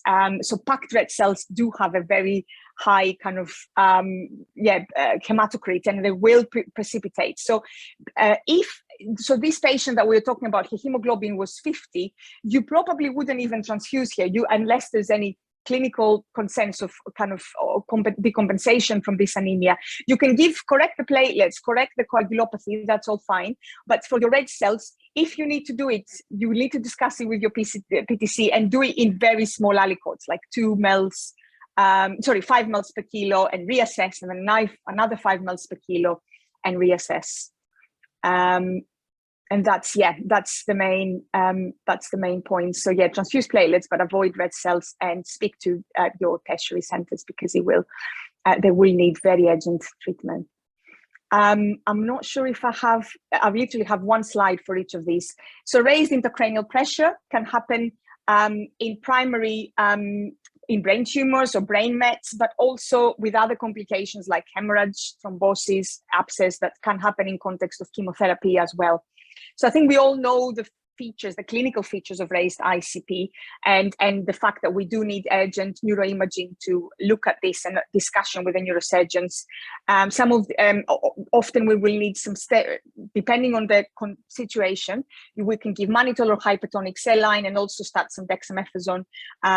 But often we will need them transferred to the neurosurgical team, and that's a time critical transfer that will need to happen. And spinal cord compression, again, it can happen. It can happen at the end stages of tumors like neuroblastoma, Ewing's, which is kind of locally advanced, but 25% of them can be the presentation as well in undiagnosed children. This is a triad: back pain, weakness, and sphincter disturbance. So in someone that's been previously continent, there might be a sensory level that's it's important to kind of pick up on our clinical examination. And yeah, they might have weakness, again, symmetrical and associated with the sensory level. And again, we do give them steroids, we do imaging, which is MRI, spine. CT is not as good, so normally MRI is better. But again, liaising with PTC early and transferring for further management and decompression, whatever else is needed, it can be done in the context of the case. So that's my summary slide. So the pediatric oncology patients can present with various emergencies, either at diagnosis or during treatment. Management is based on basic general pediatric principles. So APLS, managing your sepsis, managing your electrolyte imbalances. You don't need to know all the fancy protocols or chemotherapy complications. It's more about early recognition, being vigilant about when these emergencies can present, and liaising with your oncology team early to stabilize these patients and transfer them out. And then always do a chest X-ray when you suspect leukemia or lymphoma, because a mediastinal mass is what will make that leukemia a time critical case. And so it's important to have that when you speak to your PTC. And I think that was it. I do apologize. I'm aware I've run over a little bit. I'm happy to take any questions if we've got time. Oh, thank you so much. That was excellent. Lots of pearls of wisdom. And if anyone could direct their questions in the chat, we've got one more talk. We're a bit tight for time. So I'll ask if Dr. Anne Kelly could prepare her share screen, and then if you do have any questions, just direct them to the chat. And then for our last speaker, I'll hand over to Anne. While Anne's setting up her screen, I'm just going to send again the feedback link, and just a reminder that if you do want these monthly sessions to carry on, please do donate on the GoFundMe page for PEMeast. The feedback's really useful for us and for the speakers and who've volunteered their time. So thanks again to all the speakers. And it looks like Anne's ready, so I'll hand over. Thank you. Great. Can you hear me okay? Yeah, we can. Excellent. Yeah. All right. That's great. I had technical issues first thing. Excellent. So thank you ever so much for asking me to talk.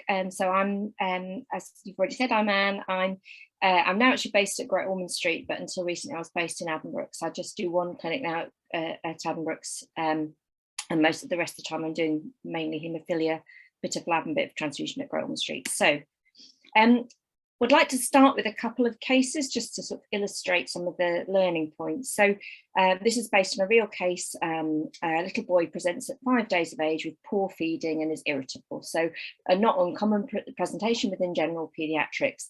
I'm not going to, because there's quite a lot of us, I'm not going to ask you to give me answers to the questions, but sort of think about the sort of things you'd want to know about. And we'd obviously be thinking about sepsis and things like that, and we'd be going off down those pathways. But I guess as a haematologist, if I have a boy presenting early like this, the other thing that starts to think about me could be, could this be a first presentation of a bleeding disorder? So I want to know all of the other bits about the history. I want to know family history. I want to know whether there was any problems with bleeding. So this child actually, this is based on a real case. This child had some glucose monitoring done early on, and actually was still having some bleeding from the heel prick site. So there were some clues there as to what was going on. So some initial investigations were done, and actually I think the clotting test possibly wasn't done initially, but 24 hours later the child presented with very abnormal movements, initially on one side and then more generalised, had a CT head and had a very large subdural bleed. And in terms of other sorts of things in the history, so this was the first child, so there was no family history of any bleeding disorders.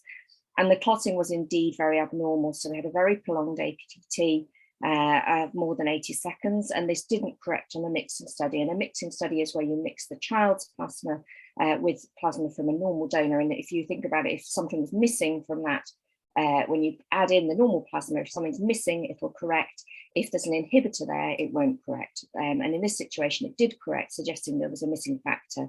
And indeed, this child had a really low level of factor VIII of less than 0.01, depends which units you look at. So this is the Addenbrooke's units, the Great Ormond Street units, this would be less than 1 or less than 1% in our old way of thinking about it.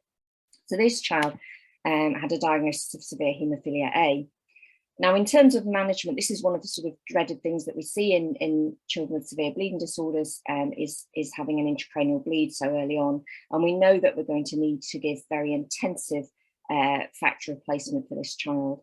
At the beginning, if we just had a child with very prolonged APTT, so for example, in a hospital around the region, we might give some FFP at the beginning, because of course we wouldn't know whether this was a severe factor 8 or a severe factor 9. In this situation, we actually got the factor assays back very quickly, and we knew already it was a factor 8 issue. So we gave some recombinant factor 8, and you have to keep the factor 8 levels really high, sort of well above 100% for 2 weeks, and then obviously liaise with neurosurgery about how to manage and whether anything urgently needs doing. Actually, this child was managed conservatively, because there wasn't significant mass effect, and actually once we stopped the bleeding, everything settled down, and had an elective sort of suck out of the liquefied clot interval further down the line. So that's the first case. This was severe haemophilia A. We treat with recombinant factor 8. We gave tranexamic acid IV as an adjunct, and then there was a lot for this family. There was no family history, as is the case in about a third of patients. So it's a massive shock for the family, having a child that was completely normal suddenly having to explain about this diagnosis. So there's a lot of emphasis on education and discussion about what's going to happen going forward. And I think as well, the thing that's very hard with these kids that have intracranial bleeds is having some uncertainty about what the outcomes might hold neurodevelopmentally as well. So the second case is quite different. This is just to illustrate the sort of spectrum that we see. So this was a 5-year-old boy that had a long history of knee pain. And there was possibly a history of an injury initially, was said to have a joint effusion at his local hospital on X-ray. And following that, his knee had been intermittently swollen and hot. And it would generally get worse when he was having activity, and it would get better with rest. And this child was actually referred to me via Haematology. And they were about to get to the point of putting a needle in this joint and putting some steroid in. And they did a clotting screen as part of their workup. And this child actually had severe haemophilia, and he had developed what we call a target joint. So he'd had multiple bleeds into this joint over a period of time. And he again had severe haemophilia A. So those are just a couple of cases to get us going. And then if we think about how to investigate blood clotting in children, in adults, it's easier because adults have got life experience, they've had procedures, they've had children, etc. And you get a lot more details about a bleeding history. But in a small baby, it can be quite subtle. And the bleeding scoring systems that we use in adults aren't properly validated for children. So we haven't got like a score that we can't do it. We do elements of a questionnaire, and you ask about bleeding around the time of birth, and you ask about bleeding when the cord separated and bleeding with vaccinations and things like that. But actually children have had relatively few challenges. It's also important to ask about family history, including ethnicity and consanguinity. So there are some, quite a few of the bleeding disorders are autosomal recessive. So it's important to know the family history. Medications are very important. Not so much for haemophilia itself, but actually thinking about if we're going to be looking for some of the platelet function disorders, and there are a lot of medications, not just your non-steroidals, but other medications that can interfere with platelet function, and even some things in your diet like turmeric or having alcohol can interfere with your platelet function testing. Not that many children are having alcohol. Examination is actually less important when we're thinking about bleeding, unless the child's got a current acute bleed. It's all really in the history and the investigations. And then most labs will have a set of screening tests, so a PT, a prothrombin time, an APTT, a fibrinogen, sometimes a thrombin time as well. And following on from that, we can then do more specialised tests and work out what we need to do next. And we tend to do them in sort of waves of panels of tests. Platelet function testing is quite difficult in little children, so it's almost impossible under one. I mean, we can do a PFA 100 to look for severe problems, but actually full platelet aggregometry is really tricky and quite unreliable under the age of 5. And I guess the key thing that when we're looking at all of these investigations is that we have to use age and gestation-specific normal ranges. So quite a lot of your hospitals will probably report you out an adult normal range for some of these tests. So if you're ever in doubt, then there are various different paediatric ranges. I've just put one there, and it's one of the more useful ones because it's got preterm and term babies in there as well. And most things don't come into the adult normal range until about 6 months of age. So we all know the clotting cascade and probably hate the clotting cascade. So this is, as you know, it's a complicated sort of waterfall of factors. So often use this illustration of dominoes to explain to patients about how if you're missing one of the key factors, then the whole cascade doesn't work. But actually, in terms of practical interpretation, if you're thinking about you've got abnormal clotting in the child and you're not sure what the problem is, the practical interpretation is actually quite simple. I don't bother worrying about whether it's intrinsic or extrinsic pathway, etc. You just need to know when you've got this screening test what the problem could be. So an isolated prolonged PT is a low factor 7. An isolated prolonged APTT is a low factor 8, 9, 11, 12. A von Willebrand or a lupus anticoagulant, which remember that's something that won't be correct with a mixing study. And then you've got your common factors at the bottom, so factors 2, 5, 10 and fibrinogen.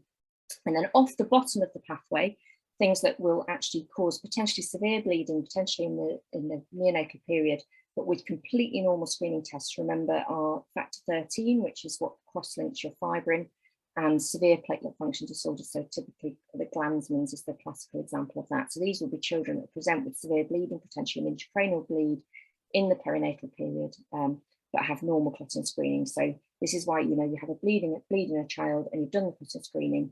That's not enough in that context if you want to exclude a bleeding disorder. For vitamin K deficiency, remember the vitamin K factors bridge across these different arms of the clotting cascade. So the vitamin K factors are 2, 7, 9 and 10. And 7 has the shortest half-life. So that's why in vitamin K deficiency, your PT will go up first, and then your APTT starts to go up as well. So that, you know, in hemorrhagic disease of the newborn, you get prolongation, significant prolongation of both of those clotting screening tests. So that was a sort of whistle-stop through coagulation, but I thought I'd mainly focus on haemophilia. Well, haemophilia and the other rarer bleeding disorders are uncommon. I've just put the incidence there. You can see that haemophilia A is more common than haemophilia B. And the really important thing is that a third of these children have no family history. So these children are going to present with bleeding at some point in early childhood. And it's being able to spot those out from all the other children that you see. And of note, only 10% are diagnosed in the neonatal period, although most by the time the children are moving around, sort of 12 to 18 months of age. Haemophilia A and B are not the commonest bleeding disorders. Type 1 von Willebrand disease is the commonest bleeding disorder in the UK. And the other bleeding disorders are really rare, so other really severe bleeding disorders are rare. And I'm sure you'll all remember the inheritance. So these disorders are X-linked recessive. So boys are affected, girls can be carriers, but they can have low levels and sometimes very significant low levels. And this is around how active the X chromosomes are. You know, if the girl's a carrier, if it happens to be that the abnormal X chromosome is more active than the normal one, then you can actually have a severely affected girl. And there's just some examples here. So really, the Haemophilia Society website has some lovely information about haemophilia designed for parents, but it's actually quite nice with some nice images. This is a nice picture of the pedigree from one of their leaflets, and just showing there that if you're a carrier, if a mother is a carrier of haemophilia, half of the girls will be carriers and half of the sons will be affected. So we classify haemophilia, and it's a useful kind of classification because it helps us to know how to manage the children. So we classify it into mild, moderate and severe. So mild is more than 0.05 international units per mil or 5 international units per deciliter. Moderate is between 0.01 and 0.05, and severe is less than 0.01 or less than 1 international units per deciliter. And the mild patients really only bleed with trauma. So most of these children don't get seen very often by the Haemophilia Comprehensive Care Centre, maybe once a year. And these are the children who may not have factor at home. Quite a few of them do, but if they're at the very mild end, they may not have factor at home. A lot of things might be manageable with tranexamic acid, and we really just need to manage them around significant injuries or surgical procedures. Then we have the moderate patients, and actually they're quite a mixed, they're quite a small group because it's quite a small range, you know, between 1 and 5 or 0.1 and 5. And those children are at the very more severe end, so at 3 and under.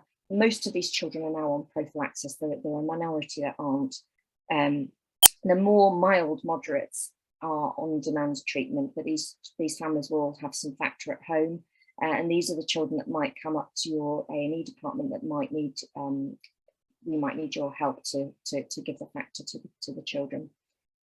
The severe children, once they actually start prophylaxis, so which is always by around the age of 2 years of age, they're in a way easier because the families are empowered, they're all self-treating. You actually probably will hear of them much less. You might hear of them more in the early stages before they actually start their regular prophylaxis. So what sort of symptoms do the children present? So the children will present with, essentially they don't necessarily bleed more, but they bleed longer. So if they have a minor injury, they have more significant bleeding from that. The things we really worry about are joint bleeds and also soft tissue and muscle bleeds. So the joint bleeds we worry about, we don't want children having joint bleeds because of long-term joint health. And the muscle bleeds, if they're really severe, we can get complications such as compartment syndrome and things like that. We also do see bleeding in other symptoms, gut, urine, etc. And the severe bleeding that we really worry about is intracranial bleeding. We also do worry about head injury in children with severe bleeding disorders. So in terms of our treatment options, well, our mainstay of treatment for many years was factor replacement, and these were standard acting factors. So in haemophilia A, the children were treated every 48 hours, and in haemophilia B, twice a week. But we now have some non-factor therapies that I'll talk about in a bit, which are really only available for severe patients, which is such a shame because some of the moderate ones really benefit from it. And we also have tranexamic acid, which is useful as an adjunct, as an additional treatment. And it's particularly good for nose and mouth bleeding, very good for Miller's disease as well because of the pattern of bleeding that they also have. We can use oral tablets crushed to make a liquid formulation, but I know that some of the community pharmacists can struggle to get hold of it. And there's also an intravenous formulation, which is quite useful to use topically because it comes in little vials. DDAVP or desmopressin is useful for mild haemophilia in children over the age of 5. And what this does is it increases the levels of factor VIII in 1 milligram by about 3 to 5 times the baseline levels by releasing it from the Weber Palladi bodies in the endothelium. So it can be useful for minor procedures, but it all really depends on what your baseline level is and what you want to try and get the child to. So it's not useful for everybody. So in terms of who gets treatment, so we've said already that all severe children get prophylaxis, so regular prophylaxis. And we really want the kids on prophylaxis by the age of 2 at the very latest, and often much earlier. And ideally before the first joint bleed. The UK guideline says in anticipation of the first joint bleed, which is a bit weird because you don't know, how do you know when they're about to have a joint bleed? But anyway, that's the plan. And some children with moderate haemophilia, or really most of the children with moderate haemophilia, are now on prophylaxis. And any child with significant joint bleed, so we have a small number of children with mild haemophilia who've had a significant joint bleed, and then we're worried and we want to protect that joint and make sure we don't get target joint, they might then have to go on to secondary prophylaxis. And those children who are on demand treatment are those children with mild and moderate, and those children with severe before we start the regular prophylaxis. So this just illustrates the difference between the standard acting factors and the extended factors. So you can see here, this is a paper that was looking at pharmacokinetics of factors, and you can see that that for standard acting factors, we get a peak. We treat them every 48 hours for haemophilia A, or sometimes 3 times a week, depending on the family situation and if they're trying to do it peripherally. And you get a peak every 48 hours. And the idea really is that what we want to do is make sure that the child is at their lowest point overnight before they treat the next day. And ideally, we want to keep a measurable trough, and ideally a bit higher actually. I mean, over the years, our aspirations are trying to keep these kids more towards the milder end of the moderate range for as much as possible is what we want to do. The extended half-life factors are very useful for some children. The half-life extension is not as good for haemophilia A with the current products as it is for haemophilia B. So we have a minority of older children on extended half-life factor VIII. A haemophilia B that is much better. So haemophilia B children have gone pretty much from treating twice a week to treating once a week. So the impact of that on treatment is quite big. We then have the new molecule. So this at the moment is for severe haemophilia A only. We have this bispecific antibody, which is called emicizumab or Hemlibra, and you'll find some of the children in your region are on this treatment. And it's an amazing, transforming molecule for quite a lot of families because it's given subcutaneously, and it has a really long half-life, probably 2-3 month half-life. So once you build the child up by loading them over a period of 5 weeks, you can then dose them every 2 weeks with this antibody. It is a newer molecule. Some families choose not to switch, with there's some uncertainty about whether it's quite as good at factor VIII long term for protecting children's joints, so we haven't switched everybody. But for some families, this is really transforming, and we know it's very effective at preventing bleeding. And so if a child was to come with a bleeding symptom, what sort of symptoms would they have? What might you see in your A&E? So some children will have a bit of a warning, so they might get pins and needles or tingling in a joint. And so families who are very empowered and already know about this will actually treat at this point. And we know that some children are getting micro bleeds into joints, and that's one of the reasons why prophylaxis is very important. Effective prophylaxis is very important. When it becomes more extensive, the joint is swollen, hot, painful, stiff. You can't usually see any skin change, so it doesn't look any different in terms of colour. But if you put your hand, for example, on both of the knees of a child with a joint bleed, you'd feel the temperature difference. With muscle bleed, you don't always get bruising. So, for example, in a buttock bleed, which is often the first presentation in a little baby, where they've sort of sat down suddenly onto their heels, you might see asymmetry of the buttocks, but you don't always get anything to see on the surface of the skin. And babies, crying, unsettled, are sometimes just not using a limb and seeing a difference between the two sides. And so they can be quite subtle, particularly elbow. You can get just a little bit of joint in there and bleed into the joint, and you don't see a lot of signs. So we teach the families to protect the joint, to rest the joint, to put ice on it, to put compression bandage on it, to elevate. And the key thing is rapid treatment. So the UK guidance is that if we have a joint bleed in the haemophilia, we really need to be treating within 20 to 30 minutes. So this is why if the kids come up to ED, it's a bit like febrile neutropenia, like the last talk, that we need to treat rapidly. For mild haemophilia, as I said, DDLEP can be useful, but for more significant joint bleeds in lower patients who have lower levels, we're going to need to give the recombinant factor. So the child might come with the factor. If they're going to need more than one dose, cannula can be useful. Families sometimes can treat at home if they're trained to mix the factor. In the haemophilia centre, we'll often treat for a butterfly, but I know that if you're not familiar with using a butterfly to give intravenous drugs, actually a lot of paediatricians are more comfortable with putting a cannula in, which is fine. We use oral tranexamic acid adjunct, and we have a really key role of physiotherapy. In terms of head injuries, we need to think about the severity of the injury, the mechanism, and if there is a concern about significant injury, we use factor to get the child up to 100%, and then you scan. So do the factor first and then put them in the scanner, and have a low threshold for CT scanner or factor of concern. And intracranial hemorrhage can occur in babies without any history of injury. So they might be, like the first case, irritable, poor feeding, seizures, sleepiness, etc. So any concerns, I guess the key message, if any concerns about any child with a bleeding disorder, is to liaise with your comprehensive care centre and get their advice. So Great Ormond Street have the pathway through the haemophilia lab reg on call. Addenbrooke's have the adult haematology reg out of hours, and both centres have an on-call number through to the nurses where you can get hold of someone within hours. So in terms of complications of treatment, so the big thing we worry about is inhibitor risk. So this is more common in haemophilia A than in haemophilia B, which is really, really good, because haemophilia B inhibitors can be very difficult to manage because children can present with anaphylaxis. So when we start a child with haemophilia B off on treatment, we have to give the first 20 exposure days in hospital. So they have to come up and have their treatment in hospital to make sure they don't get anaphylaxis. They can also get a nephrotic syndrome with the inhibitors in haemophilia B.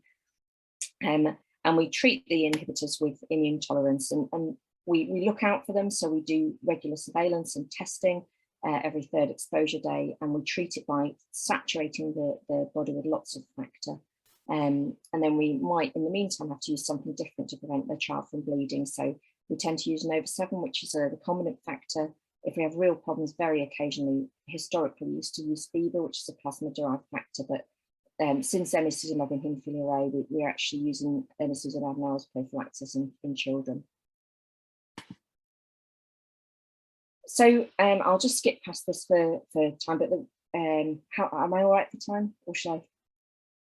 Yeah, we started a little bit late, so I'm happy for you to overrun. Some people might have to log out now, but okay, fine. I'll keep going, but I'll try and summarize. So there's been a lot of drive as in a lot of disorders for new treatments. So when we think about the ideal treatment, what we want is we want something with a really long half-life. Ideally, we'd want something oral, but we'll take something subcut in the meantime, and we want to prevent joint damage, and we want to remove or reduce the risk of severe intracranial bleeding in very little children, and we want really good quality of life. We ideally want it to be cheap, and we want to minimise the impact of this treatment on the family. And then also the question is, can we cure these disorders, and that's something we'll talk about as well. So we've got things to do with the products. So we've already talked about the extended half-life products. We've got subcut modes of delivery. We've got the non-factor replacements, and we've got some new things which help to try and rebalance clotting, which are currently in trials. We've then got things where we've changed the patient group. So already we've moved into treating children with moderate haemophilia. And as we move the bar and we make the treatment better for children with severe and severe moderate haemophilia, you sort of start to think, well, what about the kids with mild haemophilia who are going to have some joint damage and might end up having joint replacements in their 50s or 60s? So I think over time, things will change with the patient groups that we treat. We also want to look more at using pharmacokinetics to dose the patients. So we can predict, for example, if a kid has PE on a Monday and a Thursday, we might want to work out how optimally to do their treatment to cover that activity for them. And then we also have the promise of gene therapy potentially in the future. So we already talked about the extended half-life products. The ones that most of us are most familiar with have a FC fusion molecule, and they have like basically FC bit of an immunoglobulin molecule stuck onto it. And these have been really good. The problem with factor 8 is it's not as good as factor 9 in terms of how long we can prolong the half-life. And there's a new molecule that's coming, it's currently in trials, called BIV01, which is really exciting because it basically sticks the factor 8 onto a bit of 1 milligram protein to try and get rid of the need to have the body's own 1 milligram protein. And that, I think, is potentially quite exciting because it looks like it's going to be a once-weekly dosing intravenous factor 8. So I think lots of good things about these new products. There are some unknowns, particularly we're waiting to find out whether we get any more inhibitors with the BIV01 molecule, but at the moment it's looking good. And also with all of these new things, we don't know whether the efficacy is as good as the old standard acting factors. We've also got some subcut molecules coming. So there's a subcut factor 9. It's still quite a long way off the clinic. And then a subcut factor 8. The problem with giving factor 8 by itself has been that it was very immunogenic. So they've been looking at ways to try and reduce that immunogenicity. So, and also you tend to get more local reactions with subcut things. So I think ideally if we had something subcut that we'd start a little baby in would be great, because then we would reduce this risk of intracranial hemorrhage. But right now we don't have that. Then we have some new agents which really at the moment only sit within clinical trials. So we've got a couple of children on a molecule called concizumab, which is what it's trying to do is basically rebalance clotting. So rather than trying to increase the clotting factors that are missing, instead what you try and do is inhibit the body's own natural anticoagulants. So concizumab is a monoclonal that inhibits TFPI. And then there's also something called fitusiran, which is a small molecule RNA, interfering RNA that's targeted against antithrombin. And these are really just in trials at the moment, but these might have some benefit, particularly for the children with haemophilia B with inhibitors where we can't get rid of the inhibitor. And actually these children are the ones that have a real burden of bleeding and stuff still. So we've definitely got a role for it in that.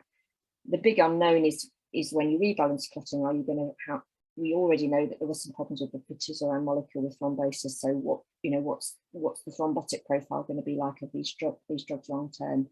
And then we don't know about long-term joint health, etc.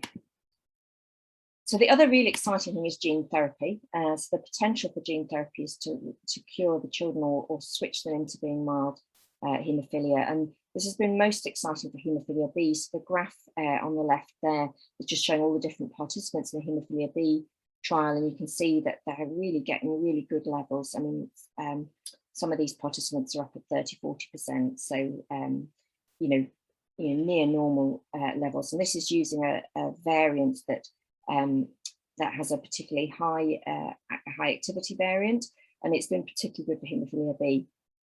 We haven't yet moved this into paediatrics. I think the problem is when you've got a very good alternative treatment for children. So, you know, we've got good factor replacement. We can protect the joints. We can protect the children. We can help them, you know, where we can minimize impact on quality of life.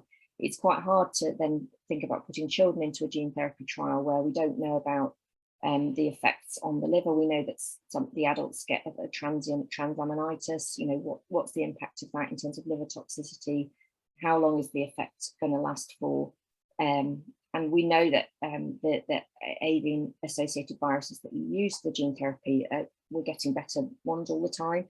So actually, most of us pediatric treaters are just sitting on our hands and waiting to see what happens. And I do feel a little bit this ought to be a decision that the young person makes for themselves rather than something that a parent makes for a child, because there are good alternative therapies at the moment. So haemophilia has got more complicated. The discussions around the different treatments has got more complex, and we've got more subcut options, and we're increasingly using the non-factor therapies, but we have to have quite careful discussions about the families about what's right for them. We still would like to offer earlier treatment for children. We are definitely using less central venous access with the associated problems associated with it. We are expanding access for treatment for moderate and mild patients, but I think some of the new drugs maybe would be good for them too. And one of the big things really with haemophilia treatment overall is that there is very poor equity between the way we manage in the UK and the way it's managed worldwide.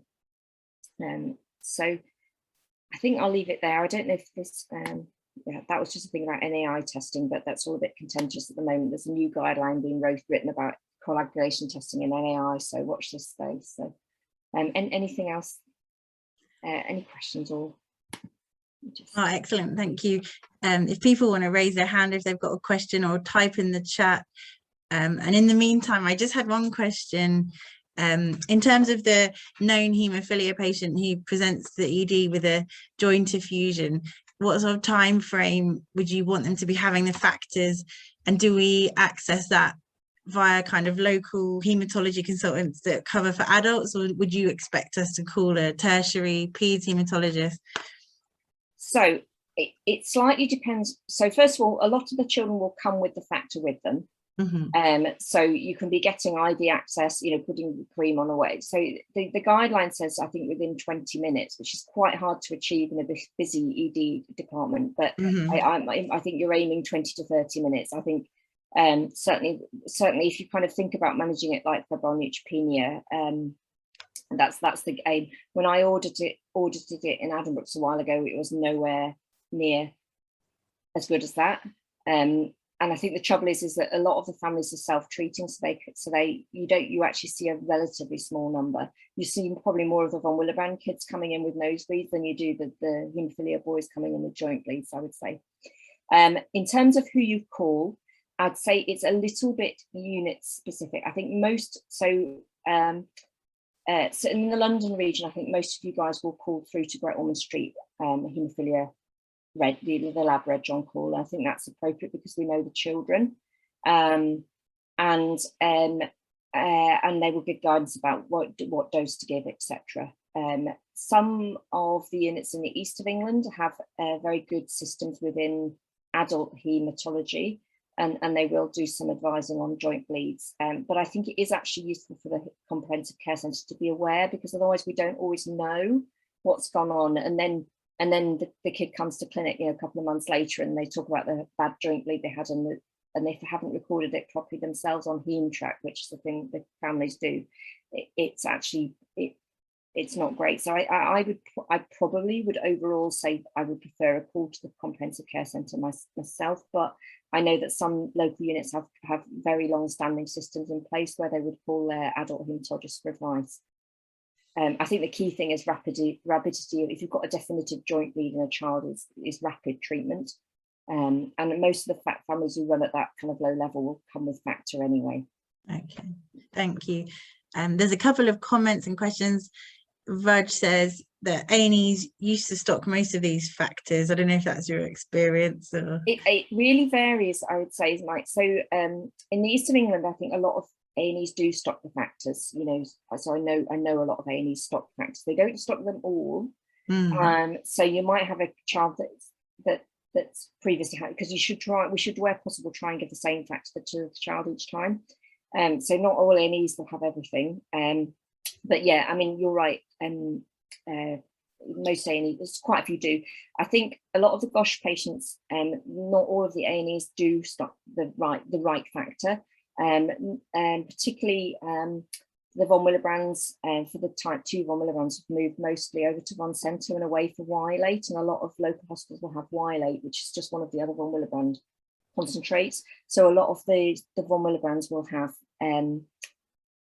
parents will have a vial of one centre. Okay, and then another question from Kalali: how many days can you continue tranexamic acid for each time? So I'm pretty liberal with tranexamic acid. I would say if they'd had a really good joint bleed, then 10 to 14 days following that. And then how long you need to treat for the acute bleeding. I think this is definitely why it is useful to contact us about the bleeding, because we can then liaise with the family. We can get the child up to the haemophilia centre like the next day or the day after, get the physio to see the child and help to make that decision, because once the joint is no longer hot, then actually the acute bleeding may well have settled, and then it's about rehab, and then it's a bit of an art as to how many more additional doses of factor you give over their standard prophylaxis, and it depends a lot on what they're on. The other thing to say is that any emicizumab patient who has any kind of bleeding must be discussed with the haemophilia comprehensive care centre. So this is Hemlibra or emicizumab. This is the bispecific antibody given in severe factor 8 haemophilia A, because we've got a lot less experience of managing bleeding in these children, and I wouldn't expect a local adult haematologist to have the expertise to be able to manage that. So those must be discussed with the haemophilia comprehensive care centre. So muscle bleeding is swelling and pain, and not wanting to lose the limb. Ultrasound, no, you don't confirm before treating, you just treat. So if a child with haemophilia presents with a swollen, say, calf or something, say for example they've played football and they've got a stud injury on their back of their calf or whatever, you just give the factor. You might want to do an ultrasound to look, but it's going to be a bleed, we sometimes do ultrasound. We sometimes will do an ultrasound at an interval just to show that it's settling, but actually you treat first and then image after. Don't wait, because you just need to get the treatment in. Oh, excellent, thank you. If there's no other questions that pop up, and then I'll just wrap up and say thank you so much, Anne, and to all our speakers for your time. It's really valuable and I really appreciate it. And thanks to Sultana and the Basildon team for organising today. The whole setup of this network relies on trainees organising sessions themselves. So if you want to volunteer anytime, you can email us. I'm also putting the link again for the feedback. So before you log out, please just click on that link, open it up. And there's also the fundraising link, which helps us fund the Zoom account and our face-to-face days that we do twice a year. So brilliant morning. Thank you all. The committee and anyone who is interested in joining the committee will be having a meeting after this talk, and we are advertising for a new committee from September. So again, the link was in the programme, but if you're interested, hang around for the operational meeting. And if you want to be a hospital rep for your hospital, again, feel free to hang on for the meeting. If anyone else had any comments or questions, otherwise I'll say thank you very much to everyone, and I hope you managed to keep cool this afternoon. Thanks, bye-bye.